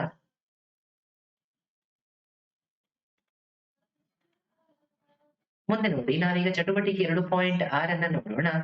ಕತ್ತರಿಸಿದ ಈರುಳ್ಳಿ ಮತ್ತು ಸ್ವಚ್ಛವಾದ ಹತ್ತಿ ಬಟ್ಟೆಯ ಅಥವಾ ಸೋಸು ಕಾಗದದ ಕೆಲವು ಪಟ್ಟಿಗಳನ್ನು ಒಂದು ಪಾತ್ರೆಯಲ್ಲಿ ತೆಗೆದುಕೊಳ್ಳಿ. ನಾವು ಸ್ವಲ್ಪ ಕತ್ತರಿಸಿದಂತಹ ಈರುಳ್ಳಿ, ಹತ್ತಿ ಬಟ್ಟೆ ಮತ್ತೆ ನಮ್ಮ ಟಿಶ್ಯೂ ಪೇಪರಿನ ಚೂರುಗಳಿದಾವಲ್ಲ, ಅವುಗಳನ್ನು ತಗೊಳ್ಬಹುದು ಈ ಒಂದು ಪ್ರಯೋಗಕ್ಕೆ. ಪಾತ್ರೆಯನ್ನು ಬಿಗಿಯಾಗಿ ಮುಚ್ಚಿ ರಾತ್ರಿ ಇಡೀ ಹಾಗೆಯೇ ಬಿಡಿ. ಆಯ್ತಾ? ಪಾತ್ರೆಯಿಂದ ಹತ್ತಿ ಬಟ್ಟೆಯ ಅಥವಾ ಸೋಸು ಕಾಗದದ 2 ಪಟ್ಟಿಗಳನ್ನು ತೆಗೆದುಕೊಂಡು ಅವುಗಳ ವಾಸನೆಯನ್ನು ಪರೀಕ್ಷಿಸಿ. ನಾವು ಆ ಒಂದು ಈರುಳ್ಳಿ ಈರುಳ್ಳಿ ಕತ್ತರಿಸಿದ ಈರುಳ್ಳಿಯನ್ನ ಆ ಒಂದು ಹತ್ತಿಗೆ ಹಾಗೆ ಸೋಸು ಕಾಗದಕ್ಕೆ ನಾವು ಆ ಒಂದು ಟಿಶ್ಯೂ ಪೇಪರಿಗೆ ಹಾಕಿ ಅದನ್ನ ರಾತ್ರಿಯಿಡೀ ಹಾಗೆ ಬಿಟ್ಟಾಗ ಏನಾಗ್ತದೆ? ಆ ಒಂದು ಪಾತ್ರೆಯ ಆ ಒಂದು ವಾಸನೆಯನ್ನ ಗಮನಿಸಿದಾಗ, ಆ ಬಟ್ಟೆಯ ಅಥವಾ ಹತ್ತಿಯ ವಾಸನೆನ ನಾವು ಗಮನಿಸಿದಾಗ ಏನಿರಬಹುದು? ಅವುಗಳ ಅವುಗಳನ್ನು ಸ್ವಚ್ಛವಾದ ಮೇಲ್ಮೈಯಲ್ಲಿ ಇರಿಸಿ ಮತ್ತೊಂದು ಪಟ್ಟಿಯನ್ನು ಕೆಲವು ಹನಿ ಹುಣಸೆ ನೀರನ್ನು ಮತ್ತು ಇನ್ನೊಂದು ಪಟ್ಟಿಯ ಮೇಲೆ ಕೆಲವು ಹನಿ ಅಡುಗೆ ಸೋಡಾ ದ್ರಾವಣವನ್ನು ಹಾಕಿ ಪಟ್ಟಿಗಳ ಮೇಲೆ ಹನಿಗಳು ಹರಡಲು ಬಿಡಿ. ಏನ್ ಮಾಡ್ಬೇಕು? ಆ ಒಂದು ಈರುಳ್ಳಿ ಕತ್ತರಿಸಿದಂತಹ ಈರುಳ್ಳಿಯನ್ನು ಹಾಕದಂತಹ ಬಟ್ಟೆ ಇದೆ ಅಲ್ವಾ? ಆ ಹತ್ತಿ ಬಟ್ಟೆ, ಅದಕ್ಕೆ ನಾವು ಸ್ವಲ್ಪ ಹುಣಸೆ ರಸವನ್ನ ಹಾಕ್ಬೇಕು. ಅನಂತರ ಅದರ ವಾಸನೆಯನ್ನ ಗಮನಿಸಬೇಕು. ಅದೇ ರೀತಿಯಾಗಿ ಆ ನಾವು ಅಡುಗೆ ಸೋಡಾ ದ್ರಾವಣವನ್ನು ಕೂಡ ಅದಕ್ಕೆ ಹಾಕ್ಬೇಕು. ಅನಂತರ ಅದರ ವಾಸನೆಯನ್ನ ನೋಡ್ಬೇಕು. ಆಗ ವಾಸನೆಯಲ್ಲಿ ಏನಾದ್ರೂ ಬದಲಾವಣೆ ಆಗಿದೆಯಾ ಅನ್ನೋದನ್ನ ನೀವು ಅಲ್ಲಿ ಗಮನಿಸಬೇಕಾಗತ್ತೆ. ಆಯ್ತಾ? ನೀವು ಆ ರೀತಿಯಾಗಿ ಅಲ್ಲಿ ಗ್ರಹಣ ಸೂಚಕವಾಗಿ ಅದನ್ನ ಬಳಸಬಹುದು. ಇದೇ ರೀತಿ ಆಮ್ಲೀಯ, ಪ್ರತ್ಯಾಮ್ಲೀಯ ಪದಾರ್ಥಗಳೊಂದಿಗೆ ವಾಸನೆಯಲ್ಲಿ ಬದಲಾವಣೆಯನ್ನ ಪರೀಕ್ಷಿಸಿ ಮತ್ತು ನಿಮ್ಮ ಅವಲೋಕನಗಳನ್ನ ದಾಖಲಿಸಿ. ಆ ಒಂದು ವಾಸನೆಯಲ್ಲಿ ಸಹ ನಾವು ಆಮ್ಲ ಪ್ರತ್ಯಾಮ್ಲವನ್ನ ಹೇಗೆ ಗುರುತಿಸಬಹುದು ಅನ್ನೋದನ್ನ ನಾವಿಲ್ಲಿ ನೋಡಿದ್ದೀವಿ. ಮುಂದೆ ನೋಡಿ, ಇಲ್ಲಿ ಒಬ್ರು ವಿಜ್ಞಾನಿಯ ಬಗ್ಗೆ ಒಂದು ಟಿಪ್ಪಣಿಯನ್ನ ಕೊಡಲಾಗಿದೆ. ನೋಡಿ, ಆಚಾರ್ಯ ಪ್ರಫುಲ್ ಚಂದ್ರ ದೇ ಅಂತ ಇದ್ದಾರೆ. ಇವರು ಭಾರತೀಯ ರಸಾಯನ ವಿಜ್ಞಾನದ ಪಿತಾಮಹ. ಆಯ್ತಾ? ಇದನ್ನ ಆಧುನಿಕ ಭಾರತೀಯ ರಸಾಯನ ವಿಜ್ಞಾನದ ಪಿತಾಮಹ ಅಂತ ಕರೆಯಲಾಗುತ್ತೆ. ಇವರು ನೋಡಿ ಸಾಕಷ್ಟು ಸಾಧನೆಗಳನ್ನ ಮಾಡಿದ್ದಾರೆ. ಅದರ ಬಗ್ಗೆ ಎಲ್ಲ ನಿಮ್ಗೆ ಇಲ್ಲಿ ಒಂದು ಟಿಪ್ಪಣಿಯನ್ನು ಕೊಡಲಾಗಿದೆ. ಇದನ್ನ ನೀವು ಓದ್ಕೊಳ್ಳಬಹುದು. ಆಯ್ತಾ? ಮುಂದೆ ನೋಡೋಣ. ಈಗ ಆಮ್ಲೀಯ ವಸ್ತುಗಳು ಪ್ರತ್ಯಾಮ್ಲೀಯ ವಸ್ತುಗಳೊಡನೆ ಬೆರೆತಾಗ ಏನಾಗ್ತದೆ? ಈಗ ಆಮ್ಲೀಯ ವಸ್ತುಗಳು ಮತ್ತು ಪ್ರತ್ಯಾಮ್ಲೀಯ ವಸ್ತುಗಳನ್ನ ಮಿಕ್ಸ್ ಮಾಡಿದಾಗ ನಮ್ಗೆ ಏನ್ ಸಿಗುತ್ತೆ ಅನ್ನೋದನ್ನ ಈಗ ನಾವು 2.2ರಲ್ಲಿ ನೋಡೋಣ. ನೋಡಿ, ಏನ್ ಮಾಡ್ತೀವಂದ್ರೆ, ಒಂದು ಪ್ರಮಾಣದಲ್ಲಿ 1 ಹನಿ ನಿಂಬೆ ರಸವನ್ನ ತೆಗೆದುಕೊಂಡು ಅದಕ್ಕೆ ಸುಮಾರು 20 ಹನಿ ನೀರನ್ನು ಸೇರಿಸ್ತೀವಿ. ಆ ಒಂದು ನಿಂಬೆ ರಸವನ್ನ ತೆಗೆದುಕೊಂಡು ಅದಕ್ಕೆ 20 ಹನಿ ನೀರನ್ನ ಸೇರಿಸ್ತೀವಿ. ಅದಕ್ಕೆ 1 ಹನಿ ನೀಲಿ ಲಿಟ್ಮಸ್ ದ್ರಾವಣವನ್ನ ಸೇರಿಸ್ತೀವಿ. ನಮಗೆ ನೀಲಿ ಲಿಟ್ಮಸ್ ದ್ರಾವಣ ಸಿಗ್ತದೆ. ಆ ಒಂದು ನೀಲಿ ಲಿಟ್ಮಸ್ ದ್ರಾವಣವನ್ನು ನಾವು ಅದಕ್ಕೆ ಹಾಕ್ತೀವಿ. ಆಗಲ್ಲಿ ಬಣ್ಣದಲ್ಲಿ ಏನಾದ್ರೂ ಬದಲಾವಣೆ ಆಯ್ತಾ ಅನ್ನೋದನ್ನ ನೀವು ಗಮನಿಸಿ. ಅನಂತರ ಸೇಮ್ ಇದೇ ರೀತಿಯಾಗಿ ಹನಿಕದ ಸಹಾಯದಿಂದ ಪ್ರಣಾಳಕ್ಕೆ ನಿಧಾನವಾಗಿ ಸುಣ್ಣದ ತಿಳಿನೀರಿನ ಹನಿಗಳನ್ನು ಸೇರಿಸಿ. ಇದಕ್ಕೆ ನಾವು ಸುಣ್ಣದ ತಿಳಿನೀರನ್ನ ಸೇರಿಸ್ತೀವಿ. ಅನಂತರ ಅದಕ್ಕೆ ನಾವು ಕೆಂಪು ಆ ಏನು ದ್ರಾವಣದ ಬಣ್ಣವು ಕೆಂಪು ಬಣ್ಣದಿಂದ ನೀಲಿ ಬಣ್ಣಕ್ಕೆ ಬದಲಾಗುವ ಒಂದು ಹಂತ ಬರ್ತದೆ. ಮೇಲಿನ ದ್ರಾವಣಕ್ಕೆ ಮತ್ತೆ 1 ಹನಿ ನಿಂಬೆ ರಸವನ್ನು ಸೇರಿಸಿ. ಬಣ್ಣದಲ್ಲಿ ಬದಲಾವಣೆ ಉಂಟಾಗಲು ಕಾರಣವೇನೆಂದು ನೀವು ಊಹಿಸಬಲ್ಲಿರಾ? ಏನ್ ಮಾಡ್ಬೇಕು? ನೀಲಿ ಲಿಟ್ಮಸ್ ದ್ರಾವಣವನ್ನ ಸೇರಿಸಿದಾಗ ಆ ದ್ರಾವಣದ ಬಣ್ಣ ಏನಾಯ್ತು? ಮತ್ತೆ ಅದಕ್ಕೆ ಸುಣ್ಣದ ತಿಳಿನೀರನ್ನ ಸೇರಿಸಿದಾಗ ದ್ರಾವಣದ ಬಣ್ಣ ಏನಾಯ್ತು? ನೋಡಿ, ಇಲ್ಲಿ ನೀಲಿ ಲಿಟ್ಮಸ್ ಸೇರಿಸಿದಾಗ ದ್ರಾವಣ ಹಾಕಿದಾಗ ಕೆಂಪು ಬಣ್ಣಕ್ಕೆ ಬಂತು. ಸುಣ್ಣದ ತಿಳಿನೀರನ್ನ ಸೇರಿಸಿದಾಗ ನೀಲಿ ಬಣ್ಣಕ್ಕೆ ಇಲ್ಲಿ ಬಂತು. ಇದರಿಂದ ನಮ್ಗೆ ಗೊತ್ತಾಗತ್ತೆ ಏನು? ನೋಡಿ, ಆರಂಭದಲ್ಲಿ ನಿಂಬೆ ರಸದ ದ್ರಾವಣಕ್ಕೆ 1 ಹನಿ ನೀಲಿ ಲಿಟ್ಮಸ್ ದ್ರಾವಣವನ್ನ ಸೇರಿಸಿದಾಗ ದ್ರಾವಣದ ಬಣ್ಣವು ಕೆಂಪು ಬಣ್ಣಕ್ಕೆ ತಿರುಗ್ತದೆ. ಫಸ್ಟ್ ನೀವು ಆ ನಿಂಬೆ ರಸಕ್ಕೆ ಆ ನೀಲಿ ಲಿಟ್ಮಸ್ ದ್ರಾವಣವನ್ನ ಹಾಕಿದಾಗ ಅದು ಕೆಂಪು ಬಣ್ಣಕ್ಕೆ ಬರ್ತದೆ. ಅದೇ ರೀತಿಯಾಗಿ ಆ ಒಂದು ಪ್ರಮಾಣಕ್ಕೆ ಸುಣ್ಣದ ತಿಳಿನೀರನ್ನ ಸೇರಿಸಿದಾಗ ಅದು ಕೆಂಪು ಬಣ್ಣದಿಂದ ಮತ್ತೆ ನೀಲಿ ಬಣ್ಣಕ್ಕೆ ಬರ್ತದೆ. ಇದು ಪ್ರಮಾಣದಲ್ಲಿನ ದ್ರಾವಣವು ಮೊದಲಿನಂತೆ ಆಮ್ಲೀಯವಾಗಿಲ್ಲ ಎಂದು ತೋರಿಸುತ್ತದೆ. ಸುಣ್ಣದ ತಿಳಿನೀರು ಆಮ್ಲದ ಪರಿಣಾಮವನ್ನು ತಟಸ್ಥಗೊಳಿಸಿದೆ. ಈ ಒಂದು ಪ್ರಕ್ರಿಯೆಯನ್ನು ನಾವು ಏನಂತ ಕರಿತೀವಿ? ತಟಸ್ಥೀಕರಣ ಕ್ರಿಯೆ ಅಂತ ಕರಿತೀವಿ. ಅಲ್ಲಿ ಆಮ್ಲ ಮತ್ತು ಪ್ರತ್ಯಾಮ್ಲ ಎರಡೂ ಕೂಡ ಒಟ್ಟಿಗೆ ಬೆರೆತಾಗ ಅಲ್ಲಿ ತಟಸ್ಥ ಆಗ್ತದೆ, ಅದು ನ್ಯೂಟ್ರಲ್ ಆಗ್ತದೆ. ಅದನ್ನ ನಾವು ತಟಸ್ಥೀಕರಣ ಅನ್ನುವಂಥದ್ದು. ಹಾಗಾದ್ರೆ ತಟಸ್ಥೀಕರಣ ಕ್ರಿಯೆ ಎಂದರೆ ಏನು? ನೋಡಿ, ಆಮ್ಲದ ದ್ರಾವಣವನ್ನ ಪ್ರತ್ಯಾಮ್ಲದ ದ್ರಾವಣದೊಂದಿಗೆ ಬೆರೆಸಿದಾಗ ಉಂಟಾಗುವ ದ್ರಾವಣವು ಆಮ್ಲೀಯವೂ ಆಗಿರುವುದಿಲ್ಲ, ಪ್ರತ್ಯಾಮ್ಲವೂ ಆಗಿರುವುದಿಲ್ಲ. ಅದನ್ನ ನಾವು ಕಂಡುಕೊಳ್ತಕ್ಕಂತಹ ಪ್ರಕ್ರಿಯೆಯನ್ನ ನಾವೇನಂತ ಕರಿತೀವಿ? ತಟಸ್ಥೀಕರಣ ಕ್ರಿಯೆ ಅಂತ ಕರಿತೀವಿ. ಅರ್ಥ ಆಯ್ತಾ? ನೋಡಿ, ನಮ್ಗೆ ಹಾಗಾದ್ರೆ ಈ ತಟಸ್ಥೀಕರಣ ಕ್ರಿಯೆಯಿಂದ ಸಿಗ್ತಕ್ಕಂತಹ ಉತ್ಪನ್ನಗಳೇನು? ನೋಡಿ, ನಾವು ಆಮ್ಲವನ್ನ ತಗೊಳ್ತೀವಿ, ಅದಕ್ಕೆ ನಾವು ಪ್ರತ್ಯಾಮ್ಲವನ್ನ ಬೆರೆಸ್ತೀವಿ. ಅನಂತರ ನಮ್ಗೆ ಅದರಿಂದ ಏನೇನೆಲ್ಲ ಸಿಗತ್ತೆ ಅಂತ ಅಂದ್ರೆ, ನೋಡಿ, ಲವಣ ಸಿಗ್ತದೆ. ಒಂದು ಲವಣ ಸಿಗ್ತದೆ. ಇಲ್ಲಿ ನಮ್ಮ ಉಪ್ಪು ಕೂಡ ನಾವು ಬಳಸ್ತಕ್ಕಂಥ ಉಪ್ಪು ಕೂಡ ಒಂದು ಲವಣವೇ. ಒಂದು ಲವಣ ಸಿಗ್ತದೆ, ಅದರ ಜೊತೆಗೆ ನಮ್ಗೆ ನೀರು ಸಿಗ್ತದೆ, ಮತ್ತೆ ನಮ್ಗೆ ಉಷ್ಣ ಬಿಡುಗಡೆ ಆಗ್ತದೆ. ಆ ಒಂದು ಪ್ರಾಣವನ್ನು ನೀವು ಮುಟ್ಟಿ ನೋಡಿದಾಗ ಒಂಥರ ನಿಮಗೆ ಬಿಸಿಯ ಅನುಭವ ಆಗ್ತದೆ.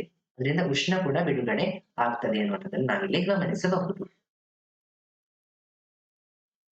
ನೋಡಿ, ಇದುವರೆಗೆ ನಾವು ಯಾವ ರೀತಿಯಾಗಿ ವಿವಿಧ ಸೂಚಕಗಳನ್ನ ಬಳಸಿಕೊಂಡು ಆಮ್ಲ ಪ್ರತ್ಯಾಮ್ಲವನ್ನ ಹೇಗೆ ವಿಂಗಡಣೆಯನ್ನ ಮಾಡಬಹುದು ಅಂತ ತಿಳ್ಕೊಂಡ್ವಿ. ಹಾಗೆ ಆಮ್ಲ ಮತ್ತು ಪ್ರತ್ಯಾಮ್ಲ ಎರಡು ಕೂಡ ಬೆರೆತಾಗ ಯಾವ ರೀತಿ ಇದು ತಟಸ್ಥೀಕರಣ ಕ್ರಿಯೆಗೆ ಒಳಗೊಳ್ಳತ್ತೆ, ಮತ್ತೆ ಅದರಿಂದ ನಮ್ಗೆ ಏನೇನೆಲ್ಲ ಸಿಗತ್ತೆ ಅನ್ನೋದನ್ನೆಲ್ಲವನ್ನು ಕೂಡ ನಾವು ನೋಡಿದ್ವಿ. ಈಗ ನಾವು ಈ ಆಮ್ಲ ಪ್ರತ್ಯಾಮ್ಲ ಅದನ್ನ ಮಿಕ್ಸ್ ಮಾಡಿ ನಾವು ತಟಸ್ಥೀಕರಣ ಕ್ರಿಯೆ ಮಾಡ್ತೀವಲ್ವಾ, ಈ ತಟಸ್ಥೀಕರಣ ಕ್ರಿಯೆ ನಮಗೆ ದೈನಂದಿನ ಜೀವನದಲ್ಲಿ ನಮ್ಮ ಡೈಲಿ ಲೈಫ್ ಅಲ್ಲಿ ಹೇಗೆ ಅದು ಸಹಾಯಕ್ಕೆ ಬರ್ತದೆ ಅನ್ನೋದನ್ನ ಈಗ ನಾವು 3 ಸನ್ನಿವೇಶಗಳನ್ನ ಕಲಿಯೋದ್ರ ಮುಖಾಂತರ ನೋಡೋಣ. ನೋಡಿ, ಸನ್ನಿವೇಶ 1 ಅಂತ ಇದೆ.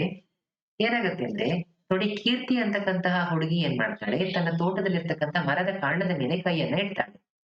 ಆಗ ಏನಾಗ್ತದೆ, ಇಲ್ಲೊಂದು ಕೆಂಪು ಇರುವೆ ಇದೆ ಅಲ್ವಾ, ಅದು ಅವಳ ಕೈಗೆ ಕಚ್ಚುತ್ತೆ. ಆಗ ಅವಳಿಗೆ ತುಂಬಾ ನೋವಾಗ್ತದೆ, ಕಡಿತದ ನೋವಾಗ್ತದೆ, ಮತ್ತು ಅವಳ ಚರ್ಮ ಆ ಭಾಗದಲ್ಲಿ ಕೆಂಪಾಗ್ಲಿಕ್ಕೆ ಶುರುವಾಗ್ತದೆ.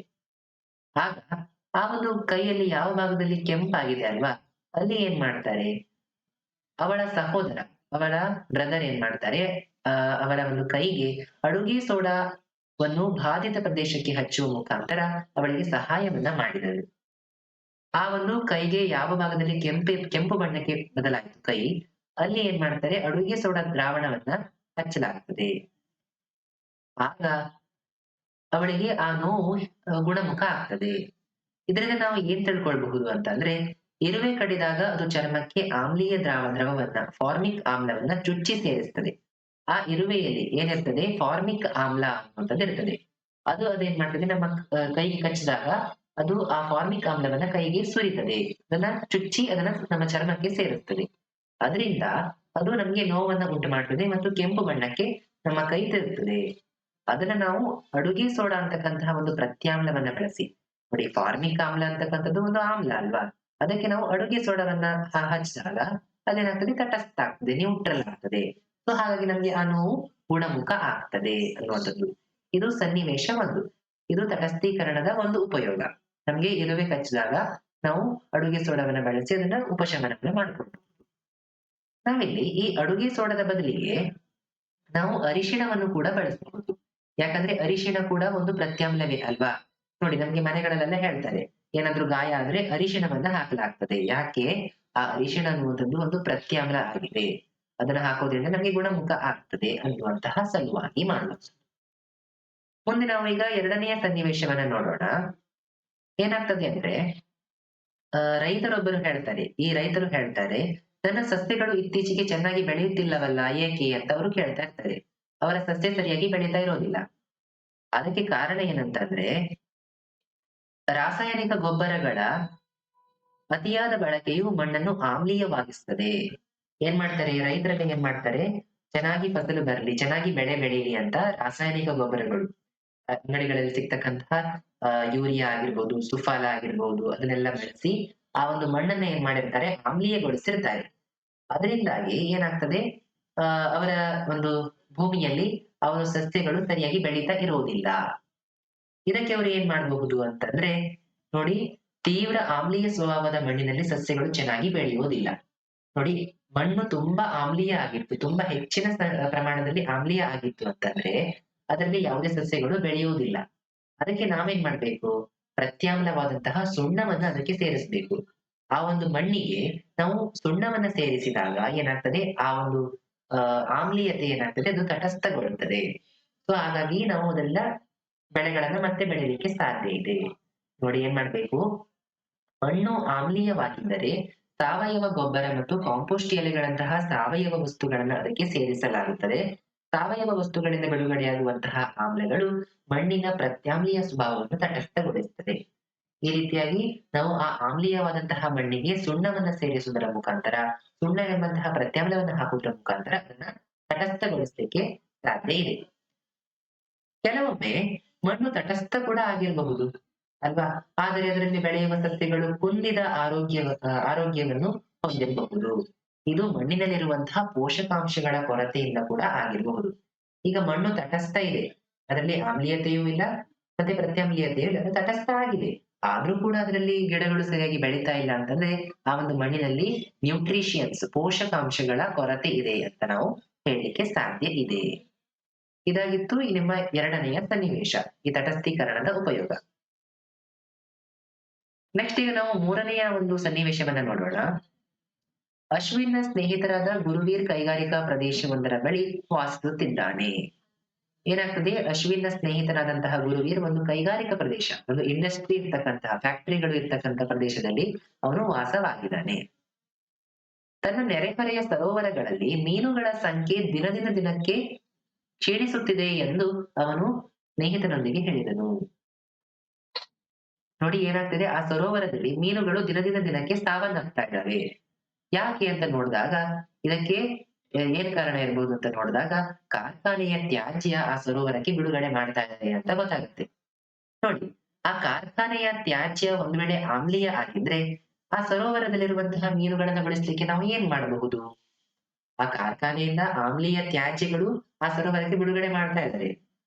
ಆ ಆಮ್ಲೀಯತೆಯಿಂದ ನಾವು ಮೀನುಗಳನ್ನ ಉಳಿಸೋದು ಹೇಗೆ ಅನ್ನೋದನ್ನ ನೋಡಿದ್ರೆ ಅದಕ್ಕೆ ಪರಿಹಾರ ಏನಂತಂದ್ರೆ, ಕಾರ್ಖಾನೆಯ ತ್ಯಾಜ್ಯವನ್ನ ಸರೋವರಕ್ಕೆ ಬಿಡುಗಡೆ ಮಾಡ್ಲಿಕ್ಕಿಂತ ಮೊದಲು ನಾವೇನ್ ಮಾಡ್ಬೇಕು, ಆ ಒಂದು ತ್ಯಾಜ್ಯಕ್ಕೆ ಪ್ರತ್ಯಾಮ್ಲೀಯ ವಸ್ತುಗಳನ್ನ ಸೇರಿಸ್ಬೇಕು. ನಾವು ಈ ಸುಣ್ಣವನ್ನ ಕೂಡ ಸೇರಿಸಬಹುದು, ಅದೊಂದು ಪ್ರತ್ಯಾಮ್ಲೀಯ ಅಲ್ವಾ. ಅದನ್ನ ಸೇರಿಸೋದ್ರ ಮುಖಾಂತರ ಅದನ್ನ ಕೂಡ ತಟಸ್ಥಗೊಳಿಸ್ಲಿಕ್ಕೆ ಸಾಧ್ಯ ಇದೆ. ಅದೇ ರೀತಿಯಾಗಿ ಅಶ್ವಿನ್ ಮತ್ತು ಕೀರ್ತಿ ಅವರ ಕಾಗದದ ಹಾಳೆಗಳ ಮೇಲೆ ದ್ರವವನ್ನ ಸಿಂಪಡಿಸಿದಾಗ ವಿಜ್ಞಾನದ ಅದ್ಭುತ ಪ್ರಪಂಚಕ್ಕೆ ಸ್ವಾಗತ ಎಂಬ ಪದಗಳು ಏಕೆ ಕಾಣಿಸಿಕೊಂಡವು ಎಂದು ನೀನೀಗ ವಿವರಿಸಬಲ್ಲಿರಾ? ನೋಡಿ ಅಲ್ವಾ, ನಾವು ನಮ್ಮ ಪಾಠದ ಆರಂಭದಲ್ಲಿ ನೋಡಿದೀವಿ, ಅಲ್ಲಿ ಅಶ್ವಿನ್ ಮತ್ತು ಕೀರ್ತಿಗೆ ಆ ಒಂದು ವಿಜ್ಞಾನ ಮೇಳಕ್ಕೆ ಅವರಿಗೆ ಸ್ವಾಗತವನ್ನ ಕೋರುವಾಗ ಬಿಳಿ ಹಾಳೆಯನ್ನ ಕೊಡ್ತಾರೆ. ಅನಂತರ ಅದಕ್ಕೆ ಒಂದು ದ್ರಾವಣವನ್ನ ಸಿಂಪಡಿಸಿದಾಗ ಅಲ್ಲಿ ವಿಜ್ಞಾನದ ಅದ್ಭುತ ಪ್ರಪಂಚಕ್ಕೆ ಸ್ವಾಗತ ಅನ್ನುವಂತಹ ಪದಗಳು ಕಾಣಿಸ್ಲಿಕ್ಕೆ ಶುರುವಾಗ್ತದೆ. ಇದು ಯಾಕೆ ಅನ್ನುವಂಥದ್ದು ನಮ್ಗೀಗ ಗೊತ್ತಾಯ್ತು. ಸಿಂಪಡಿಸುವ ದ್ರವಕ್ಕೆ ಅರಿಶಿಣ ದ್ರಾವಣ ಮತ್ತು ಕಾಗದದ ಮೇಲೆ ಬರೆಯುವ ಸಾಬೂನಿನ ದ್ರಾವಣವನ್ನ ಬಳಸುವ ಒಂದು ಸಾಧ್ಯತೆ ಇದೆ ಎಂದು ನೀವು ಭಾವಿಸುತ್ತೀರಾ? ನಾನು ಆವಾಗ್ಲೇ ಹೇಳಿದೆ, ಅಲ್ಲಿ ನಾವು ಅರಿಶಿಣದಿಂದ ಆ ಒಂದು ಬಿಳಿ ಹಾಳೆ ಮೇಲೆ ಬರಿಬೇಕು, ಅನಂತರ ಅದನ್ನ ಒಣಗಿಸ್ಬೇಕು. ಆಗ ಅದರ ಮೇಲೆ ಸಾಬೂನಿನ ದ್ರಾವಣವನ್ನ ಹಾಕಿದಾಗ ಅಲ್ಲಿ ನಮ್ಗೆ ಅಕ್ಷರಗಳು, ಬರೆದಿರ್ತಕ್ಕಂತಹ ಅಕ್ಷರಗಳು ಕಾಣಿಸ್ತವೆ. ಇದಾಗಿತ್ತು ನಿಮ್ಮ ಈ ಒಂದು ಆಮ್ಲೀಯ, ಪ್ರತ್ಯಾಮ್ಲೀಯ ಮತ್ತು ತಟಸ್ಥ ಅಂತಕ್ಕಂತಹ ಒಂದು ಅಧ್ಯಾಯ. ಈಗ ನಾವೇನ್ ಮಾಡೋಣ, ಈ ಒಂದು ಅಧ್ಯಾಯದಲ್ಲಿ ಏನೇನೆಲ್ಲ ಕಲ್ತಿದ್ದೀವಿ ಅನ್ನೋದನ್ನ ಒಂದು ಸಂಕ್ಷಿಪ್ತವಾಗಿ ಒಂದು ರಿವಿಷನ್ ಅನ್ನ ಮಾಡೋಣ. ಆಯ್ತಾ? ನೋಡಿ, ಸ್ವಭಾವದ ಆಧಾರದ ಮೇಲೆ ನಮ್ಮ ಸುತ್ತಲಿನ ವಸ್ತುಗಳನ್ನ ಆಮ್ಲೀಯ, ಪ್ರತ್ಯಾಮ್ಲೀಯ ಮತ್ತು ತಟಸ್ಥ ಅಂತ ವರ್ಗೀಕರಿಸಲಿಕ್ಕೆ ಸಾಧ್ಯ ಇದೆ ಅಲ್ವಾ. ನಾವು ಲಿಟ್ಮಸ್ ಕಾಗದವನ್ನ ಬಳಸಿ ಅದನ್ನ ಪರೀಕ್ಷೆ ಮಾಡಿದ್ವಿ, ಅರಿಶಿಣ ಕಾಗದವನ್ನ ಬಳಸಿ ಟೆಸ್ಟ್ ಮಾಡಿದ್ವಿ, ಹಾಗೆ ಗುಲಾಬಿಯ ಸಾರವನ್ನ ಕೂಡ ಬಳಸಿ ಟೆಸ್ಟ್ ಮಾಡ್ಲಿಕ್ಕೆ ಸಾಧ್ಯ ಆಯಿತು ಅಲ್ವಾ. ಈ ರೀತಿಯಾಗಿ 3 ವಿಧಗಳು ಇದಾವೆ. ಕಲ್ಲುಪ್ಪು, ಕೆಂಪು ಗುಲಾಬಿ, ಕೆಂಪು ದಾಸವಾಳ, ನೇರಳೆ, ಎಲೆಕೋಸು, ಅರಿಶಿಣ ಇತ್ಯಾದಿಗಳ ಸಾರವನ್ನು ಕೂಡ ವಸ್ತುಗಳ ಸ್ವಭಾವವನ್ನು ಸೂಚಿಸಲು ಬಳಸಬಹುದು. ನೋಡಿ, ನಾವಲ್ಲಿ ಕೆಂಪು ಗುಲಾಬಿಯ ಸಾರವನ್ನ ಬಳಸಿದ್ವಿ ಅಲ್ವಾ, ಅದರ ಬದಲಿಗೆ ನಾವು ಬೇಕಾದ್ರೆ ಕೆಂಪು ದಾಸವಾಳವನ್ನು ಕೂಡ ಬಳಸಲಿಕ್ಕೆ ಸಾಧ್ಯ ಇದೆ. ಹಾಗೆ ಇಲ್ಲಿ ಕೊಟ್ಟಂತಹ ಸಾಕಷ್ಟು ವಸ್ತುಗಳನ್ನು ಕೂಡ ಬಳಸಬಹುದು. ಮುಂದೆ ಆಮ್ಲೀಯ ಮತ್ತು ಪ್ರತ್ಯಾಮ್ಲೀಯ ದ್ರಾವಣಗಳಲ್ಲಿ ವಿಭಿನ್ನ ಬಣ್ಣಗಳನ್ನು ತೋರಿಸುವಂತಹ ವಸ್ತುಗಳನ್ನು ಆಮ್ಲ ಪ್ರತ್ಯಾಮ್ಲ ಸೂಚಕಗಳು ಎಂದು ಕರೆಯಲಾಗುತ್ತದೆ. ನೋಡಿ, ನಿಮ್ಮ ಪರೀಕ್ಷೆಯಲ್ಲಿ ಪ್ರಶ್ನೆ ಕೇಳಬಹುದು, ಆಮ್ಲ ಪ್ರತ್ಯಾಮ್ಲ ಸೂಚಕಗಳು ಎಂದು ಯಾವುದನ್ನ ಕರೆಯಲಾಗುತ್ತೆ ಅಂತ ಕೇಳಬಹುದು. ಯಾವುದನ್ನ? ಆಮ್ಲೀಯ ಮತ್ತು ಪ್ರತ್ಯಾಮ್ಲೀಯ ದ್ರಾವಣಗಳಲ್ಲಿ ಹಾಕಿದಾಗ ಅವು ಬಣ್ಣವನ್ನು ಬದಲಾಯಿಸಿ ನಮಗೆ ಯಾವುದು ಆಮ್ಲ ಯಾವುದು ಪ್ರತ್ಯಾಮ್ಲ ಅಂತ ನಮಗೆ ಸೂಚಿಸ್ತಾವಲ್ವಾ, ಅವುಗಳನ್ನು ನಾವು ಆಮ್ಲ ಪ್ರತ್ಯಾಮ್ಲ ಸೂಚಕ ಅಂತ ಕರಿತೀವಿ. ಇನ್ನು ಆಮ್ಲಗಳು ನೀಲಿ ಲಿಟ್ಮಸ್ ನ ಬಣ್ಣವನ್ನು ಕೆಂಪು ಬಣ್ಣಕ್ಕೆ ಬದಲಿಸ್ತವೆ, ಪ್ರತ್ಯಾಮ್ಲಗಳು ಕೆಂಪು ಲಿಟ್ಮಸ್ ನ ಬಣ್ಣವನ್ನು ನೀಲಿ ಬಣ್ಣಕ್ಕೆ ಬದಲಾಯಿಸ್ತವೆ. ನೋಡಿ, ಆಮ್ಲಗಳಲ್ಲಿ ಕೆಂಪು ಬಣ್ಣಕ್ಕೆ ಬದಲಾಗ್ತದೆ, ಪ್ರತ್ಯಾಮ್ಲಗಳಲ್ಲಿ ಹಾಕಿದಾಗ ನೀಲಿ ಬಣ್ಣಕ್ಕೆ ಅದು ಬದಲಾವಣೆ ಆಗ್ತದೆ. ಇದನ್ನು ನೀವು ಸರಿಯಾಗಿ ನೆನಪಿಟ್ಟುಕೊಳ್ಬೇಕು. ನೋಡಿ, ಕೆಂಪು ಗುಲಾಬಿಯ ಸಾರವು ಆಮ್ಲೀಯ ದ್ರಾವಣಗಳಲ್ಲಿ ಕೆಂಪು ಬಣ್ಣ ಮತ್ತು ಪ್ರತ್ಯಾಮ್ಲೀಯ ದ್ರಾವಣದಲ್ಲಿ ಹಸಿರು ಬಣ್ಣವನ್ನು ನೀಡುತ್ತದೆ.